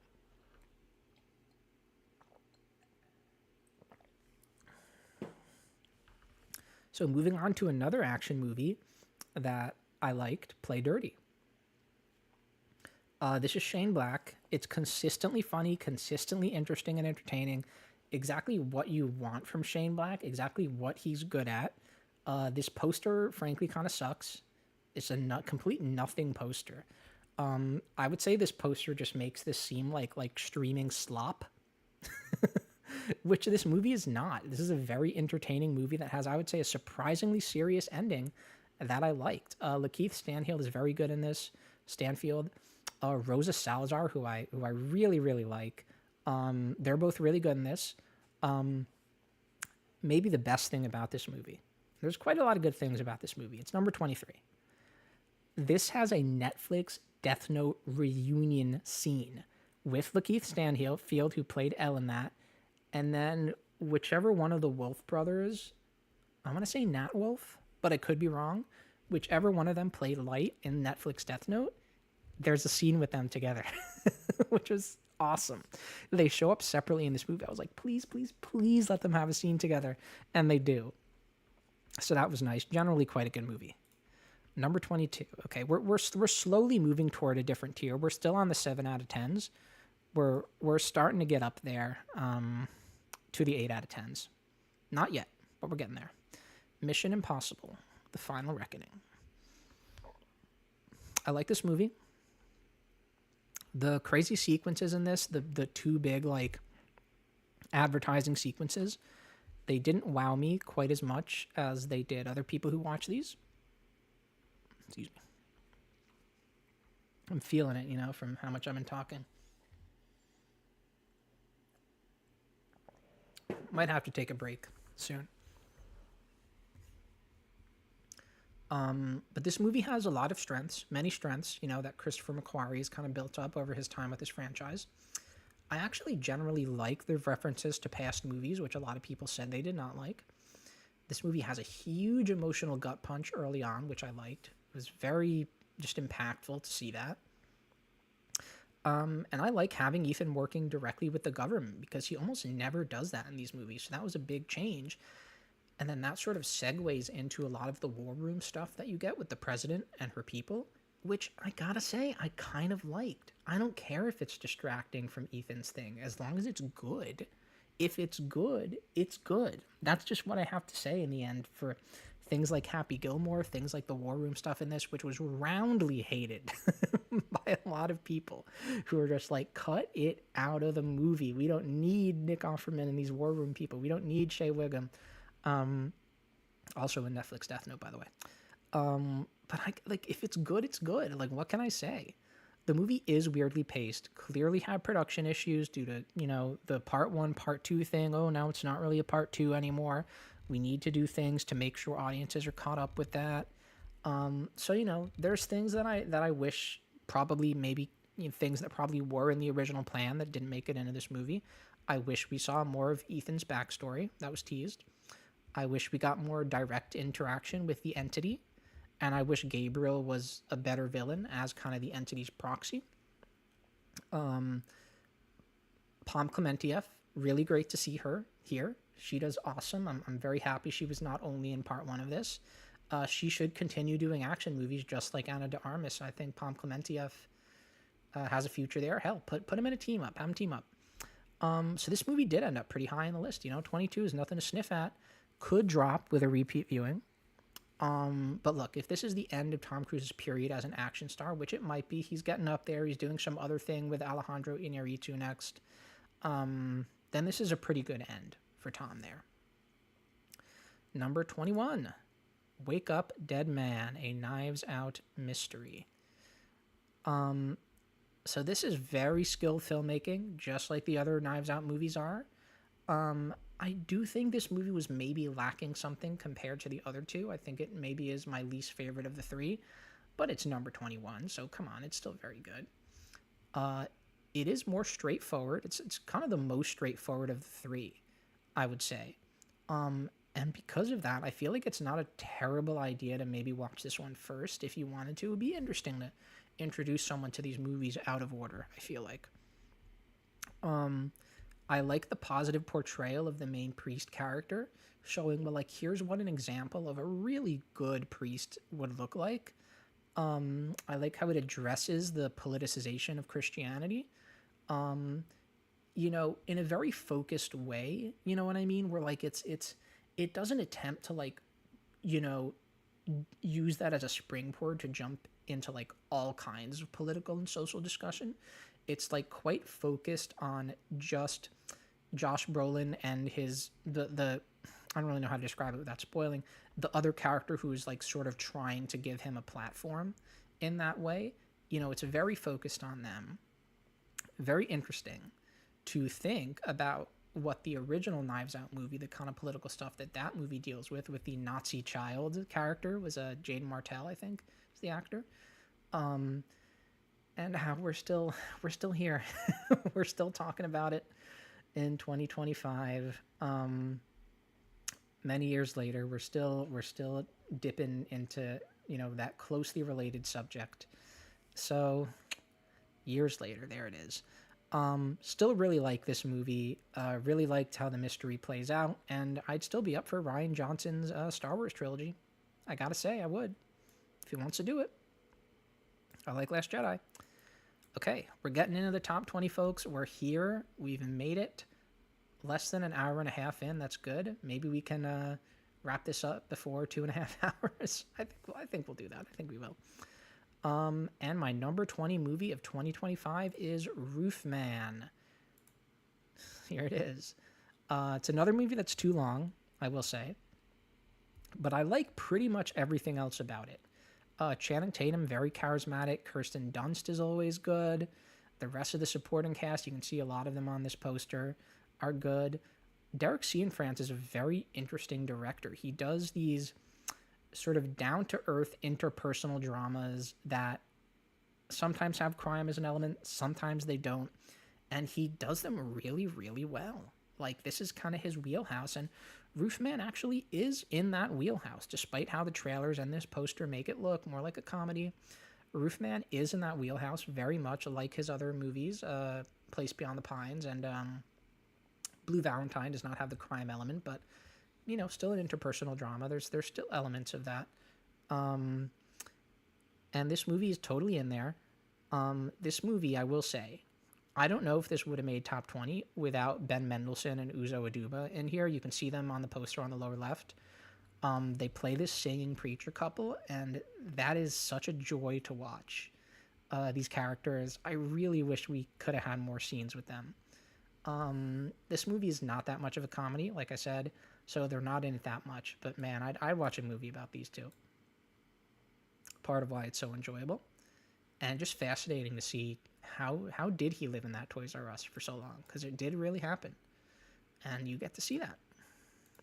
Number 19, Frankenstein, a little low, uh, for what you might expect, a little low. The thing with Del Toro is that I love him as a guy. I don't know if he has a movie that I truly love. I think my favorite movie of his is Nightmare Alley. I got the Criterion of that. I'm going to watch the extended black and white version at some point. I'm looking forward to that. But I don't know if he has a movie that I would count among my favorites, which I feel like is a shame because he's a really great guy. I do love the way the story is constructed in this movie. I love the ending. It's an awesome ending, one of the best of the year. I do feel bad that this got the kind of release it got. It was only in theaters, very, very select theaters, for a couple weeks, and then got the Netflix drop. And it's just a shame, because if this came out in theaters in the 2000s, 2003, 4, this would have been so massive. The monster would have been on SNL. They would have had someone dressed as the monster coming out to present or accept an award at the MTV Awards, the movie awards. This would have been such a sensation in a way that it just can't be getting the Netflix release that it has been these days. And look, I'm glad they gave it a theater release, no matter how small. And it does seem to be very popular. It does seem to have a very devoted fan base. Del Toro is always retweeting them and posting their art and stuff. But how much Netflix has been skimping on the theater releases doesn't make me feel good when it comes to their Warner Brothers buyout. We're worried about that, obviously. Number 18, The Monkey. I love this poster. This is a great poster. Osgood Perkins. So this might potentially drop a lot if I was to rewatch it, but it is here for now. I had a great time with this in the theaters. There's some really great kills in this, which is generally what the movie was kind of advertised on. I like the main guy, Theo James, a lot. You can see on the poster it says starring Theo James and Theo James, which it does. This is kind of the first thing I've really seen him in. I think he's really good in this. Interesting fact about the casting for this movie. There is a young actor named Christian Convery who plays the twins in this when they are younger. He also plays young Victor in Frankenstein. And he was young Sanji in One Piece live action. So this guy has a whole career playing younger versions of main characters in movies. And he gets quite a lot of screen time in all of these things. I don't know, maybe eventually he'll get a role, he'll just be the character. That would be nice for him. But for now, he gets to do that. This movie also has a really great ending. And it's also a really interesting movie when you consider that Osgood Perkins, director, writer, I don't know if he wrote this. I think he did. Maybe co-wrote it. Yeah, he's credited as a writer on this. I believe there were other writers involved in this at some point. He was a former actor. His father is Anthony Perkins. His mom was an actress named Berry Berenson, who died in 9/11. She was on one of those planes. And just knowing that kind of gives this movie a bit of a different tone and sort of makes it seem, oh, wow, this was despite the crazy tone of this movie, this was something that he clearly was passionate about in some way. Number 17, Paddington in Peru. I'm so happy to see Paddington this high on the list. I think a lot of people were worried about this one. It stands pretty well with the other Paddington movies, despite, not being directed by Paul King. He was busy with Wonka when this movie was in production. And this came out super early in the year, but it's still holding it in the top 20, and I really respect that. I really like that this movie is like an adventure. The other Paddington movies are not like that. This is like the Peruvian adventure. And I also like that it doesn't hold back on revealing like the secret origin of Paddington. I think it's really cool. And that's like stuff I like didn't expect because like Paddington's like, he's almost like this stock character, right? Like maybe you'd think like, oh, they don't want to reveal too much about him, but no, they do. You learn his secret origins, which I like. Olivia Colman is in this, and she is so good in this that you really feel bad for Antonio Banderas, who is like kind of advertised as being a pretty major character in this movie, and he's in it quite a lot. But Olivia Colman does kind of outshine him by the end. So you feel bad for Antonio, but I love Olivia Colman. And this movie is so good that you almost kind of forget how much of a loss it is to have who is it? Emily Mortimer replacing Sally Hawkins as the mom. Kind of the Sally Hawkins in many ways. Her and Paddington together were like the heart of these Paddington movies. The movie is so good that you almost forget that she's not there. So unfortunately, we did not have Sally Hawkins in Paddington 3, but we are going to be seeing her in a little bit. So moving on to number 16, The Phoenician Scheme. Wes Anderson. Look, people haven't been into these recent Wes Anderson movies. I have. I'm continuing to enjoy these. This one especially, I think, is better than Asteroid City. I thought this one was awesome. The starring role in this was written for Benicio del Toro, and he does a really great job. Great year for him, obviously. And this might be Michael Cera's like best role. A lot of discussion was made after like, oh my God, Michael Cera's finally working with Wes Anderson. This is a match made in heaven. And man, it kind of is. Michael Cera is super good in this. There's a twist with his character later on that I really like. The plot of this in general is super fun. It's intentionally confusing, intentionally complex in a way that really works. And the ending is great. So, like, what exactly is there to dislike about the movie? Okay, so I'm going to take a break here, just to kind of get my voice back in order. I can tell that they're starting to have some effects on it. So I'll be back in a couple minutes. Thanks to everyone who's tuned in so far. It's only been my friend Lightning Kimba in the chat, and I'm very thankful to you for being there. But when I say that, that goes for anyone who's watching this in the future as well. Always appreciate that. And I will return with the top 15. So stay tuned.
Hello, hello, hello. We're back.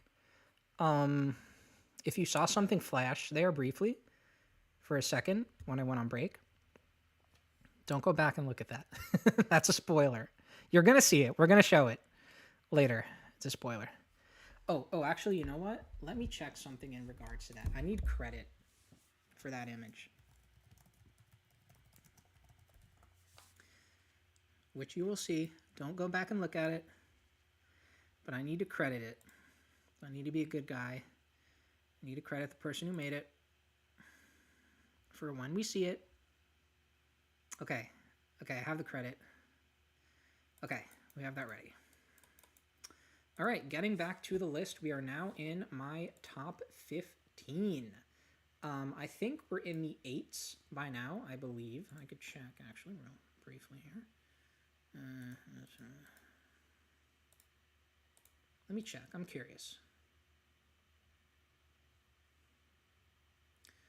If we're in the 8s.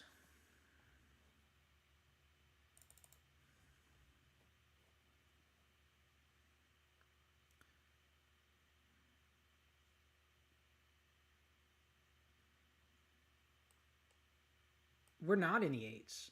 We're about to get into the 8s. We're not in the 8s yet, weirdly. Just a lot of 7s. And some 6s, actually, in this area. We were past all the 6s, but there were some. Okay, so let's continue.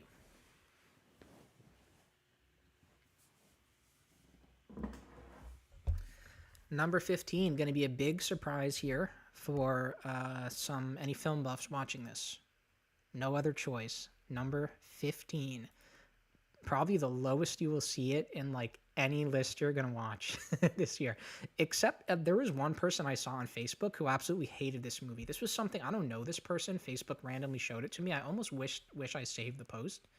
They hated this so much, but barring if we can find their list, probably the lowest you're going to see No Other Choice on any list. And yeah, I rated this a 7 out of 10. Also a low rating compared to probably other people's ratings of this. Look, this movie is impeccably made, as Park Chan-wook movies always are. He's a great filmmaker. I like him as much, if not more, than Bong Joon-ho. But the movie just doesn't come together very well, in my opinion. It's not better than the sum of its parts, is the way that you could put it. You know, I don't really know. Like, everything in the movie does not work well together to elevate the entire piece. You know? I don't know how to explain it other than that. One thing I can say is, why is the first kill in this movie so much better than the other ones? Like, you don't want to construct the movie that way. Don't make the first one by far the best. That's weird. So that's one specific thing I can say about the movie. Other than that, I can't say many specifics. I don't dislike the ending, which, you know, often for a movie that you would say, well, the movie as a whole doesn't really work. The ending would be a big part of that if the ending doesn't work. I like the ending of this movie, but I don't know. You know, what can you really say? It's number 15. It's very good. Just doesn't come together super well. I do like that the poster here is very similar to the poster for The Handmaiden, which is a Park Chan-wook movie I love. That's like top 5 level. I do like that. I like that the poster is like that. But yeah, overall, I don't know. A little bit of a disappointment, but hey, still ranks very highly. Moving on, number 14, Friendship. This movie is a little weird, I admit, to think about in the wake of The Chair Company, which I think as a whole is like substantially better than this movie is. And, you know, it's Tim Robinson. It's his whole thing where, you know, anything he's in is kind of going to have similar energy. So it is kind of weird to consider, well, like, should Friendship be this high if The Chair Company came out the same year and is like substantially better? The Chair Company is a TV show. But even if I were to drop it, it wouldn't drop much. It would drop only 1 or 2 spaces. So I felt it made sense to just keep it here. And yeah, I don't know if it would get this high on a rewatch, but I'd have to rewatch it to see that. I know there's a lot of moments in this that I really liked. especially compared to so many of these indie dark comedies that just like aren't funny.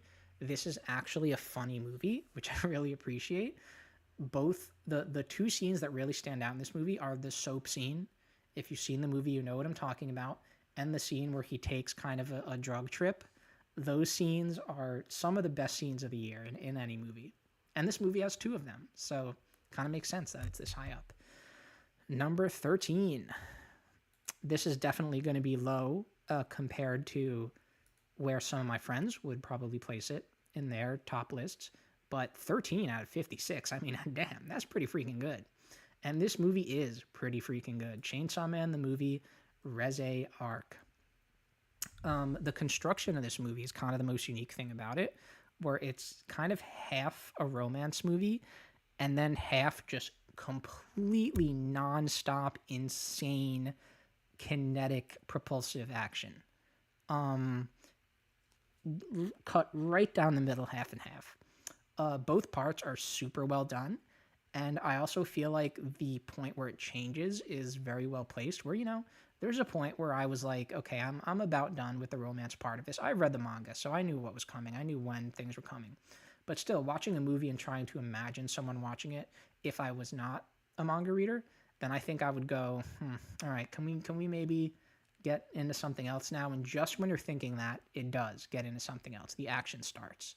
I would say almost the only real negative that this movie has is that it is a Chainsaw Man movie, and Power, the character, is not really in it very much. She disappears at the beginning of the movie and she comes back at the very end. And for being a Chainsaw Man movie, it's kind of a shame because Power is a very well-liked character who is generally underutilized in that like entire series, I would say. After the season 1 content, if you're a Power fan, you're not really gonna like how she's utilized in general. But man, this is a great movie in pretty much every other way. Number 12, I said we'd be seeing Sally Hawkins again. Here we have Bring Her Back. So this is by these two guys, the Philippou brothers, who are Australian. I could not watch their previous movie, Talk to Me, because it has some specific thematic and plot elements that are specifically disturbing to me. I do not regret that decision. I don't plan to watch Talk to Me. However, there was something about Bring Her Back where, even though I was still pretty scared of it, I just felt, well, I should watch this one. I think it won't be quite as disturbing, and the idea of Sally Hawkins as a horror movie villain, just too good to pass up. And it was too good to pass up. I mean, come on. I'm really glad I did check this one out. This movie has a really strong emotional core to it. Reminds me of the movie Cuckoo from last year, which I also really like. That was even higher in my last list last year than this movie is on this one. This is a very different movie in general from that movie. But man, pretty much all the actors in this are great. Not just mentioning Sally Hawkins, who is incredible, kind of deserved, I think, fully deserved an Oscar nomination for this movie. Especially the scene later in the movie where she's like pleading with this other lady. I shouldn't be too specific, but man, she's good in this. And some of the parts where they're having fun in the movie and she's like showing her good side, all so good. But as impressive is the young star of this movie. This young woman who they wanted to cast an actor with low vision. I think the term you might use is legally blind, but I'm sure there's probably different terminology for it. And they wanted an actor who had that kind of condition, just like the character does. And they managed to find this young lady who is so good in this movie. And the guy who plays her older brother is also really good. The emotional through line and the heart of this movie is so strong that I really, really, my favorite horror movies of some of the past years have had that kind of thing in them. And though this one is not too high compared to some other horror movies that we're going to see in a little bit, that's an extremely important aspect here. The way this movie ends is also like very surprising and kind of rare that you see a movie end the way this one does. I don't want to go into it because I really don't want to spoil this movie. I think anyone who check out the trailer first so you know what you're getting into. But if you're interested, definitely check this out. But I appreciate that the ending was kind of surprising in that way. We're almost in our top 10, guys. We're getting there. We're into number 11, David Cronenberg's The Shrouds. So early last year, we lost David Lynch. And it was extremely sad. And he had things he still wanted to do. And it's a real shame that he was not able to do those things. But we do have the other David, and he is still going really, really strong. I do relate Lynch and Cronenberg together. I think not just because they kind of both have extreme subject matter and disturbing movies, but also because when you actually watch their movies, they're never quite what you expect, especially if you're someone who's unfamiliar with their work and kind of getting into it for the first time. Their movies are always funnier than you think. Their movies are often more conventional than you would think hearing about them. Oh, there's this weird, wacky, crazy indie filmmaker out there. Oh, no, the movies are often like very entertaining, quite well paced for Cronenberg more than for Lynch in terms of pacing. But the movies are always funnier. They're just always surprising compared to the reputation that these two men have. And this movie, you know, compared to Cronenberg's general reputation, is in many ways more restrained than you would think and doesn't go as crazy as you think it might possibly could. But it uses its fictional elements that it's introducing to really great effect. You know, you don't feel like you're losing something for the movie not going as far as it does. And there is one scene where the movie does do something very bizarre with one of the characters, if you could even call it a character. And this was such a strange thing that happens that I think I repressed it until I was like making my notes for this, and I was like, oh my god, you remember that thing from The Shrouds? What the hell? It's related to, there's a koala.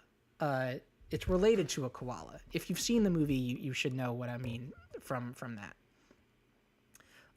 So I kind of repressed that until these notes. I really like how blatantly and sort of boldly Cronenberg just analyzes himself here.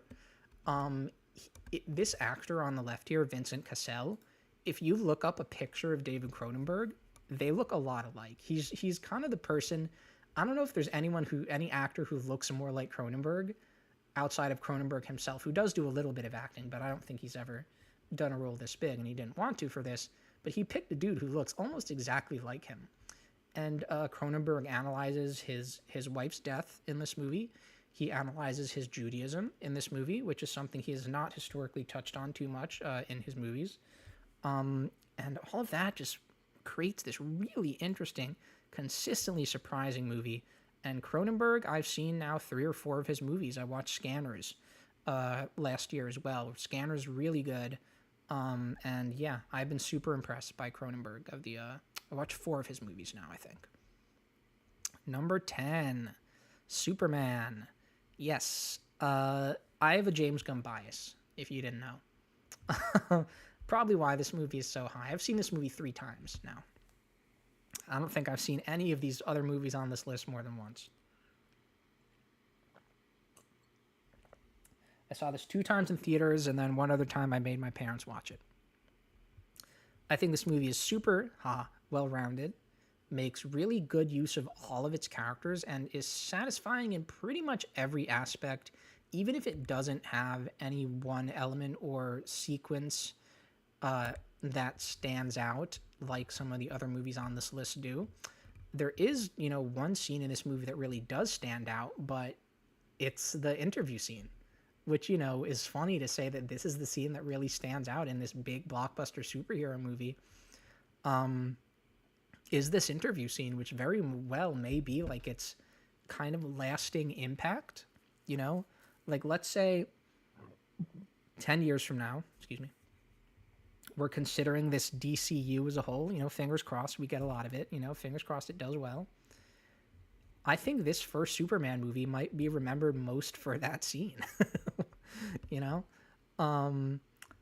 but I really love seeing a lot of the characters in this. I think it's super well balanced. Something that a lot of people were worried about before this movie came out was, how is it going to balance all these characters and elements? Well, it actually does very well with that. This is kind of the definitive Lois Lane, I think, that we've ever seen. I've ever seen at least. Who, she is actively involved in the story, and she helps Superman by doing journalism. She does journalism to win. I love how comic book movie this is, how comic booky that this movie is. It's very interesting. This movie falls into the whole trap of, well, it also has to set up a whole cinematic universe, or where we might be worried that it's going to focus too much on doing that. This movie does not fall into that trap as much as Peacemaker Season 2 does. Peacemaker Season 2 kind of falls into that in the last episode in a really major way that really turned off a lot of people. This movie does not have that issue as much. This movie is really about Superman and Lois as characters, and everything else and Lex, who I think, by the way, is James Gunn has said that there is a quote-unquote main character of the DCU. I believe that is Lex Luthor, especially after Peacemaker Season 2. So Lex is absolutely a part of this. And, the rest of the movie and the rest of the characters just revolve around those three. Number 9, one of my catch-up movies from January, Train Dreams, another Netflix movie, and apparently it was in some theaters. This is a beautiful movie in pretty much every way. It is an extremely depressing movie, but an extremely beautiful movie. It really should win the Oscar for cinematography. I believe it's been nominated for that. This movie does drag in the middle quite a bit, and if it didn't, it might be 1 or 2 spots higher on this list. But that's just the middle part. Beginning and the end are both great. I really love the presentation of this movie. It reminded me of another Netflix movie called The Devil All the Time, which I think I liked more than most other people, the way this movie is presented. There's not too much else you can say about it. This is the kind of movie that you have to see yourself, and it's kind of a difficult movie to describe in general. It goes through almost this guy's entire life, or at least all the parts of it that matter, This movie will make you think. It'll make you wistful for things that you have experienced and things that you have not experienced. And if that seems like your type of thing, if you want to have your heart broken and put back together, check out Train Dreams. Number 8. Here we are, baby. We're getting into the really good ones now. Marty Supreme. This was such a great movie. One of the best audiences experiences of the year. Maybe my second favorite. There's a movie coming up that probably was my favorite. Just going through this unpredictable ride with the other people in the audience. This movie is quite similar to Uncut Gems. Excuse me. Which one of the Safdie brothers directed. I don't really mind that it is. Josh Safdie is allowed to go back to that well if he thinks that there is more he can do with it. And there was more that he could do with it. This movie is totally different from Uncut Gems in enough ways where it totally works. The fact that they were able to advertise this movie to Gen Z and actually get Gen Z to come out and see this movie is crazy. I hope Gen Z liked it, is all I can say. And there are just so many good moments in this movie that are worth mentioning. So many good characters, so many weird little people that show up, which is something that the Safdies have really taken from the Coen brothers. These brothers, though they're now split up. The Coens and the Safdies are now split up, but Josh Safdie has continued the trend of using just using interesting people in his movies. And there are just so many good moments from this movie. The ending is super good. I mean, I'm kind of surprised this movie isn't higher, but the other movies that are coming up did just feel stronger than this. And including, this might be quite a surprise to some people, The Long Walk. This is a really great movie based on one of Stephen King's earliest stories, a novella. It's a devastating movie, anchored by Cooper Hoffman and Steven Johnson, I think is the other actor's name, who are super good in this. And you follow this like devastating, just like exhausting journey, of this long walk that they and these other guys are on. Francis Lawrence, who directed this guy is like the platonic ideal, if have heard that expression, of a good director. This guy just like knows what he's doing, man. Just over the years, from Constantine to Hunger Games to this, I know there's a couple others he's made I've probably seen that were good too. But this guy really just perfected his craft. And it's very funny to see people compare this movie to The Hunger Games who don't know that Francis Lawrence has directed like all but one or two of those movies. And he's doing another one coming up, which I will be there to see because all the movies he makes are good. This movie is so well paced, always interesting, great supporting cast. Really uses the concept and shows you every facet of this, but also keeps it contained to the long walk. You're never seeing too much outside of that, outside of like a couple flashbacks. And I mean, this has just been a crazy year for Stephen King. We've legitimately had, I'm not going to bother naming them, 6 or 7 different Stephen King movies and shows this year. Crazy year for King. And I like King. I really like his work, and this is a great movie based on his work. So moving on to number 6. It did not make the top 5, guys. I really liked it. I really, really liked it. Paul Thomas Anderson is my favorite director. And I need to start by saying I really like this movie because, it's not going to be number 6 for most people. It's going to be higher. I'm not sure. Not only is it not in my top 5 for 2026, I'm not even sure it's in my top 5 Paul Thomas Anderson movies. But that just goes to show how good of a filmmaker he is. It doesn't make me like him any less, that this movie's not as good as the absolutely awesome Phantom Thread. This movie is just regular awesome. Oh no, what a tragedy. You know what I mean? So what I really like about this movie is Sean Penn and like everything surrounding him. That's the best stuff in the movie, which kind of shows you right there, like, okay, that tells you what my problems were with the movie, right? The fact that a character who, for a lot of this movie, is kind of disconnected from the main story is my favorite aspect. It's like, well, there you go. And that's just the truth. I think the rest of the movie is extremely well made. Of course it is. It's enjoyable. The score is incredible. The editing is great. Leo is fun to watch. Benicio del Toro is great. I think he's better as the main character in Phoenician Scheme, but he's the main character in that. Leo's character is not that interesting, I gotta say. What happens to him is pretty interesting. I like the crazy, once again, point A to point B kind of journey that he goes on. I like seeing that, where you feel like you're seeing every step this character takes. The only time when you're not seeing it is the time when he's like KO'd after he's been arrested. I like when movies that show, every event in this specific span of time, which after the intro segment is what this movie does. If Leo wins the Oscar for this, that's just going to be funny. Come on. This character's not too dissimilar to, the issues people had with his Revenant character, where his Revenant character was just a guy who went through a lot of suffering and was like always screaming. This character is like not that different from that. He just has, a little more emotion to him. And it's a little similar with Tiana Taylor, where like she's getting a lot of love for this movie and she's like not in it after the beginning. I admit I don't really know what her character is like supposed to mean or signify. That's once again just me being kind of dumb, but there you go. The daughter, and I want to be careful with how I talk about this, that I am very left-wing, but politically activated teenagers, guys, on any side of the political spectrum, kind of the most annoying people you could meet or interact with in the world are politically activated teenagers. I don't really want to watch a movie that largely follows one. I'm not interested in the parts of this movie about the daughter because of that. Like, it's a weird thing to say. I admit it is a weird thing to say.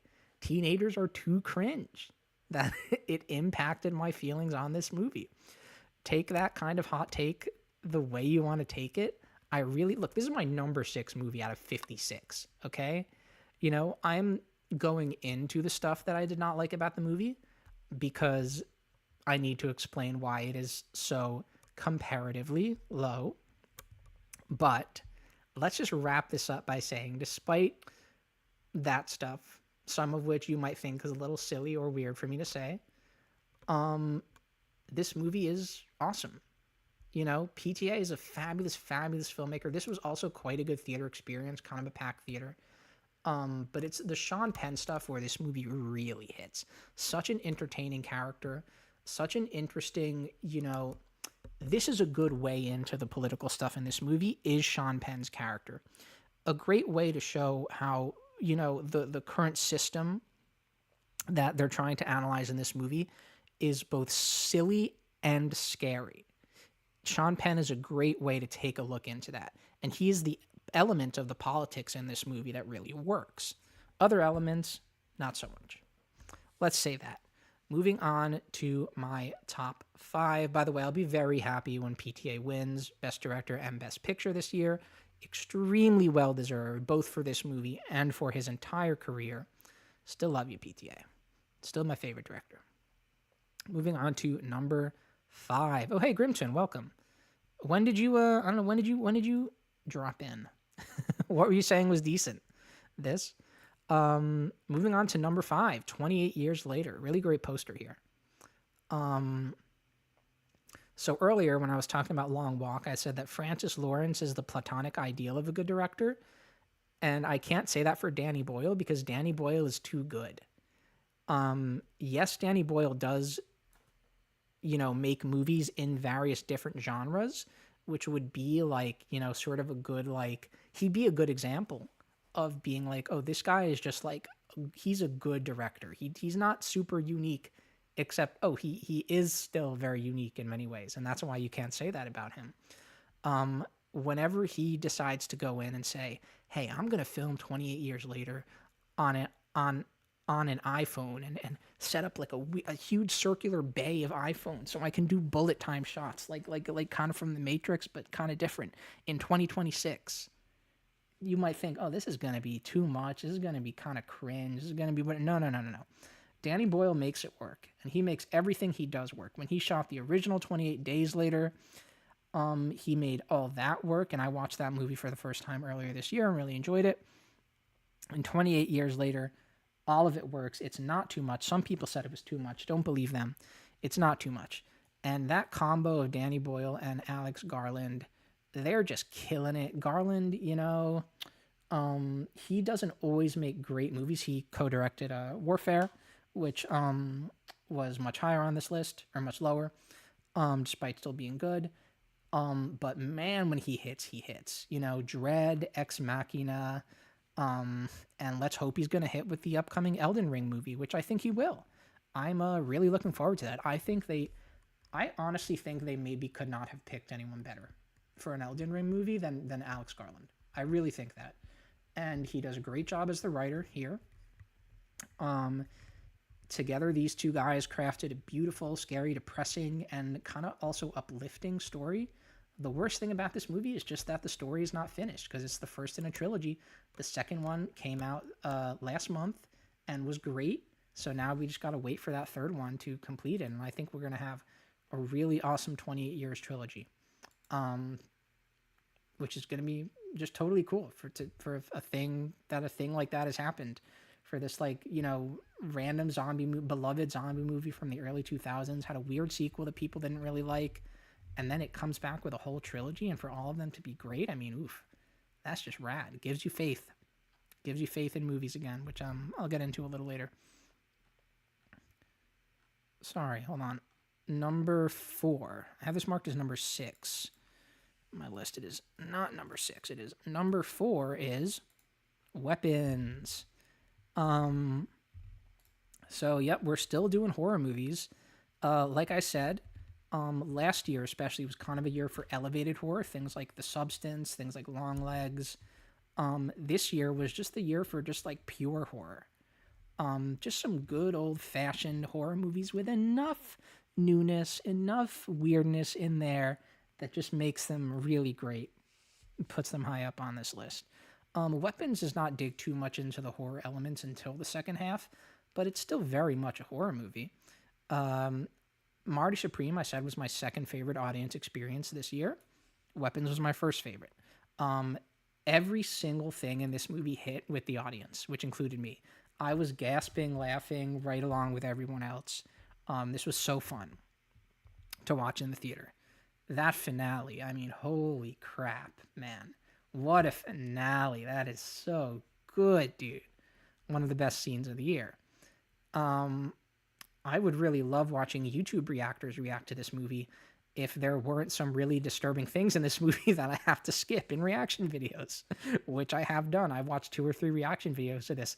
I will always pause right before certain scenes and then just kind of click somewhere else when I know the scene is going to go past, because some of the things that happen in this movie are quite disturbing to me.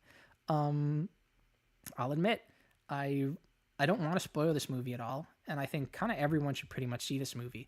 But the character that has become iconic from this movie definitely deserves to be as iconic as they are. I hope Zach Kreger, or Krieger, I think it's pronounced, does come back to make the prequel to this movie that he already has ideas and like part of a script written for, I think. But for now, Zach Krieger's Resident Evil is my most anticipated movie of this year. I am so looking forward to that. I think, especially having seen Weapons, it's like the perfect fit for him. What he's going to be able to do with this franchise. Boy, am I excited. So now we come to the top 3. And these are going to be interesting. These are going to be quite contentious because you might think, well, we've had Weapons. We've had one battle after another. We had No Other Choice, which is lower than anyone would think. We had Marty Supreme. We had Frankenstein. We had Wake Up Dead Man. We had whatever else. What's left? What's left? I think anyone watching this is going to maybe be able to think of one movie that's left, but what about the other 2? Well, let's get into one of the other 2. Presence. In this house, there is a presence. I like this poster a lot. So I have to be careful what I say about this movie for reasons. This movie is more elevated horror than something like Weapons, but it's also played very straight. So in that way, it doesn't come off as too highfalutin. Some would say that this movie is played too straight and should have been more interesting or better paced or more entertaining, but I kind of thought it was perfect the way it is. I thought this movie was so good just watching the story play out and watching the actors act and play off of each other that I almost kind of forgot that, oh, the conceit of this movie is that we're seeing all of this through the eyes of the presence, of the apparition, I almost kind of forgot that. I was like, there's a camera and makes some weird movements, whatever. The movie's so good that you don't even think about that element of it, which is supposed to be the main draw of the movie. This movie has some of the best acting of the year. You completely buy that this family, that these characters are related to each other. There is a scene where Lucy Liu is drunk and is talking to her son that was so real in a way that you just don't see in movies that much. There were people who said that this scene was weird in the way she was acting towards her son. Your guys' moms don't drink, do they? All I gotta say, if you thought that was weird, your guys' moms do not drink. Just fact of the matter. I think that's it. I think that's our explanation here. I hope that if I'm ever a dad, that I'm as good a dad as Chris Sullivan is in this. What a role model, man, that guy. And then you have a kind of disturbing villain towards the end. And the final twist, which I really did not see coming, this is just a fantastic movie. So good to see this in theaters. I would absolutely love to watch this again at some point. I think this is on Hulu right now, so if this sounds interesting to you, check it out. Presence. We'll move on to our number 2 movie of the year. This is the one that when I asked everyone, well, what could be next? Oh, Sinners could be next. Right. Of course. Here is Sinners. So, let me admit something. This is something I've had to come to terms with, being a movie buff. I will often defend the Oscars for nominating quote-unquote movies that no one watches. That's a common criticism of the Oscars. They nominate these weird European movies that no one watches. I will always defend them for doing that. I don't really like those weird European movies that much. Sentimental Value is not on this list because I didn't want to see it. I'm not interested that much in these realistic family dramas. Just look at Presents. That's not a realistic family drama. It is an unrealistic family drama. That's part of what makes it work. The last number one movie I had that was a more realistic drama was 2016 Sing Street, which is like, it's a musical. It's a diegetic musical, but it's a musical. And then 2019's High Flying Bird, which is from the same director as Presents. Those were my last number ones that were like realistic movies. And those are 2019 and 2016. Basically, what I'm saying is that I don't dislike deep themes and messages in movies, but I like them to be packaged in entertaining blockbusters more than I do slow European movies. Of course, they're not always European. I just say that because it's funny, and I say that just so I can be sure to mention Michael Haneke, who makes the slowest, the most European movies that I love. So there are absolutely exceptions to this, but on the whole, I am generally not going to be interested in stuff like Sentimental Value, like It Was Just an Accident, like, I don't know, Anatomy of a Fall, which I think was by the guy who did Sentimental Value. I haven't watched that one either. Because Tar was a bit of a struggle for me to get through. I like Tar. Pretty high on my list last year, I think. But a bit of a struggle for me to get through, you know? Am I saying that if there was a ghost in Tar, that I would have liked it more? Maybe. That kind of seems like it's what I'm saying. That might be what I'm saying. I don't know. Maybe it is. Anyway, Sinners. I say all that to present to you Sinners, which is an entertaining blockbuster movie that does deal with some deep themes and presents them in ways that we have not seen before. This movie confidently goes from a heightened gangster drama, reading from my notes here, into a bloody, emotional vampire attack flick, and does it so well that we kind of have to immediately induct Ryan Coogler into the same pantheon of blockbuster filmmakers as Denis Villeneuve and Christopher Nolan, except Sinners has been more of a crowd pleaser movie for the general audience than any of the recent work those two guys have done. Oppenheimer did make a ton of money. I would say a general audience crowd pleaser, it is not. Coogler was able to do what neither of those guys have been able to do, at least not recently. So Christopher Nolan advised on some of the IMAX stuff for this movie. I would be very happy if Ryan Coogler became kind of a Nolan protege, but I'd be totally fine if he didn't too. He can be different from Nolan. You know, this movie is similar to the stuff about Nolan's movies that I really like. I'm a big Nolan fan still. It's similar in the ways where it counts, you know? He doesn't need to be more like Nolan. He just needs to be like Nolan enough. And I've liked Ryan Coogler ever since I saw Fruitvale Station. And yes, Sinners, honestly, Grim, you know, Sinners could be considered by many people to be kind of a political movie.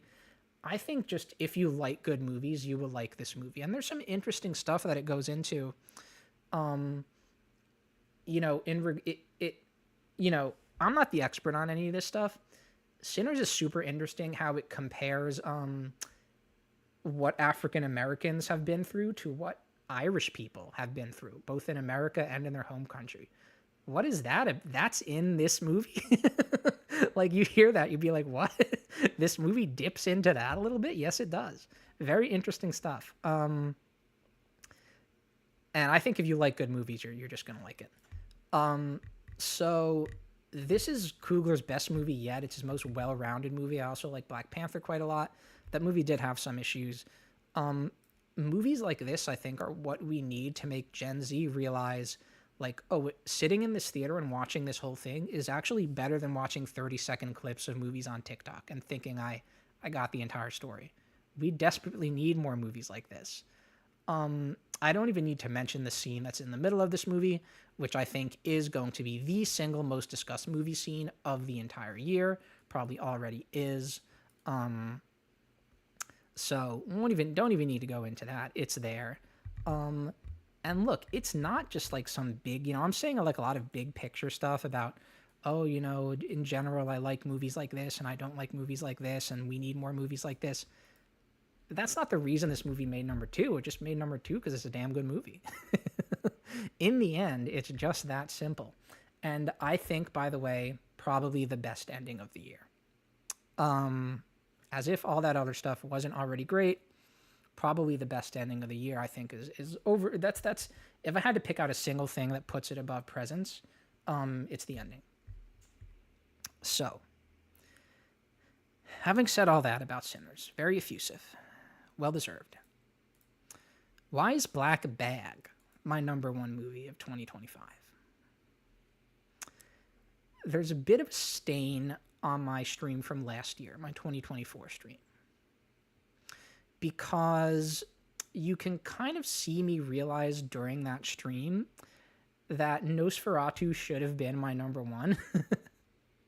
As I am talking about why Dune Part 2 is my number one, you can see me like realize without realizing it. I don't want to mentally commit, but you can see it deep down. You can see me realize Nosferatu should be number one, not number two.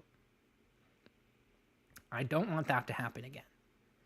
I put some real thought into this as I was writing these notes. Unfortunately, Black Bag is kind of hard to defend because this movie is so complex that it's difficult to remember too many specifics about it.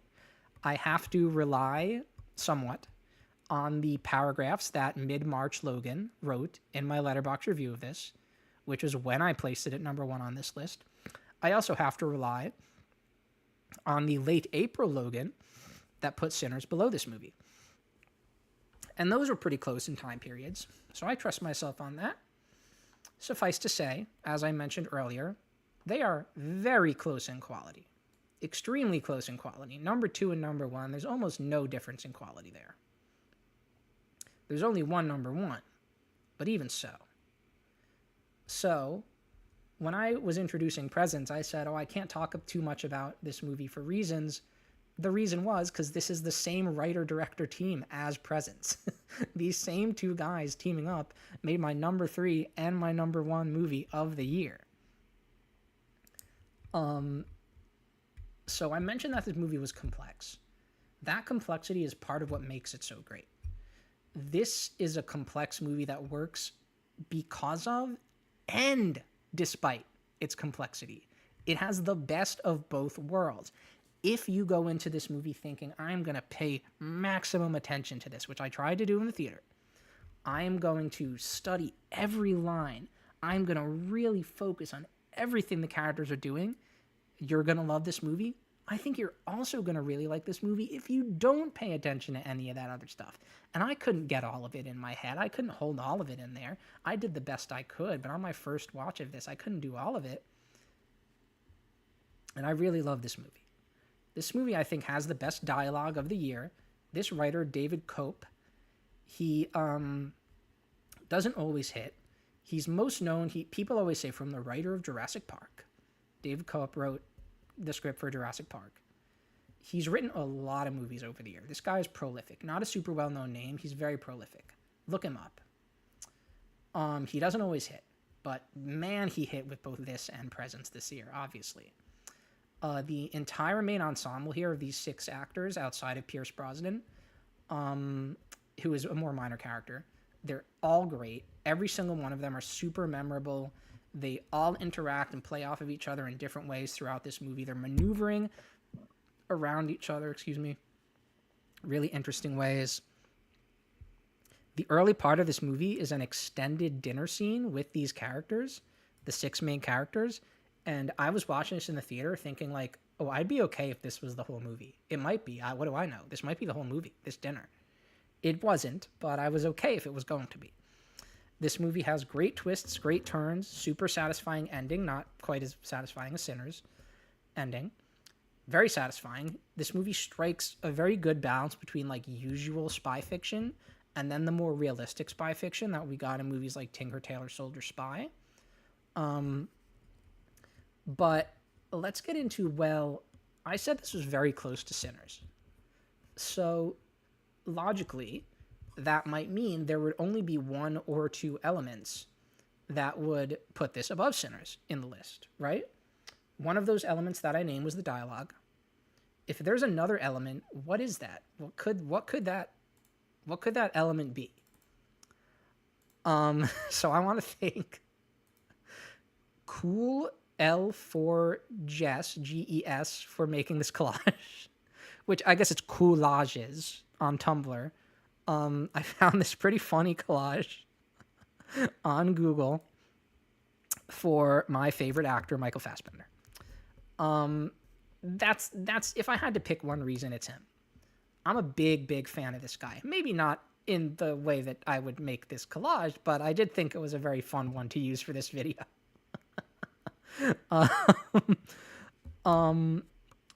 Michael Fassbender has been my favorite actor since Philip Seymour Hoffman passed away about 12 years ago. He quit acting for a while to do race car driving, okay? An absence made the heart grow fonder. And then this movie came out. I believe this is the first movie that he's been in that I have seen since he took that break. He did a Taika Waititi movie where he was a soccer coach. I didn't see that one. Probably good. So it was so nice to see him again. That was not an emotion voice change. That was I've been talking for 2.5 hours voice issue. He's perfect for this role. I don't know what it is about this guy. He's just my favorite actor, man. What can you say? And that certainly helps. Cate Blanchett plays off him perfectly. They're perfect for each other.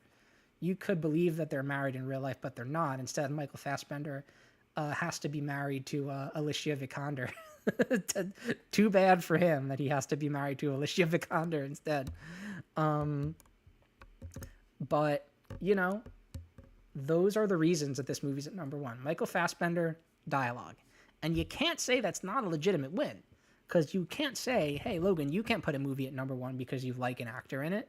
That's why many people put many movies at certain places in their lists. Because they like the actors, and the actors are perfect for the characters. I gotta take this. I can't end with this being shown on the screen though. So I'll take that away for now. No, we'll go back to the poster. So this is the legitimate win, guys. That's what brings this movie to number one. You know, the question is, would I have liked that character just as much if he was played by Idris Elba, Martin Freeman, Lee Pace, similar actors I tried to name? Does it really matter? He wasn't played by them. So, you know, framing my discussion of my favorite movie of the year as a defense of putting it over a very popular choice from this year, I think may paradoxically make me sound less sure of my choice to do so. The fact that I immediately feel the need to defend it instead of just being confident in what I've done. But let's be real, I do need to defend it. You know, come on. I know what the reaction to this would be from, let's imagine people are watching this, you know. I have to defend it. And I just want to, you know, show everyone how much I have thought about this. All great movies. My entire top 15, top 10, top 5 is great. They are all of similar quality. But if I have to rank them, and I do, this is how they're ranked. Sometimes movies feel like they're made just for you.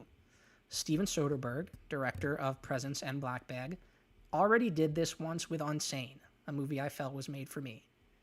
His movie High Flying Bird was my number one movie of 2019, and that movie was very much not made for me.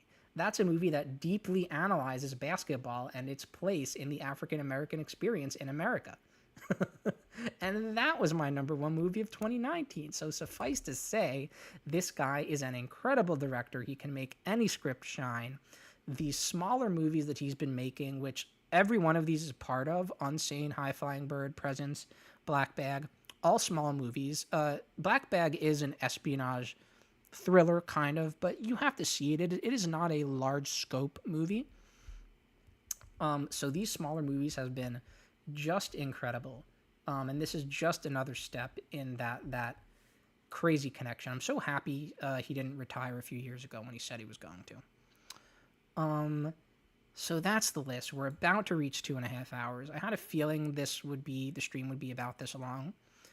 And I managed to do it. I managed to get through it with my voice being still largely intact. I would say that overall, this was a very strong year for movies. I think the strongest since 2021, I would say. 2021 had Demon Slayer Mugen Train, it had Licorice Pizza, it had Dune, the first one, it had some other great movies. This is the strongest year since then, and I think that this year and the movies that came out this year hitting the way that they did, especially happening only 2 years out from Barbenheimer, which I think is like Barbenheimer was like a great comeback for movies and for theaters after the pandemic. And then getting the year that we did with the successes of original movies like Weapons and Sinners, I think it gave people, including me, a lot of hope for the future of movies and for the future of the theatrical experience. And then, even though things are kind of up in the air, with Netflix buying Warner Brothers, there's still hope. There's still good things to come for movies. I feel very confident in saying that. So yeah, that's my list. What's awesome? Is it one of the posters or?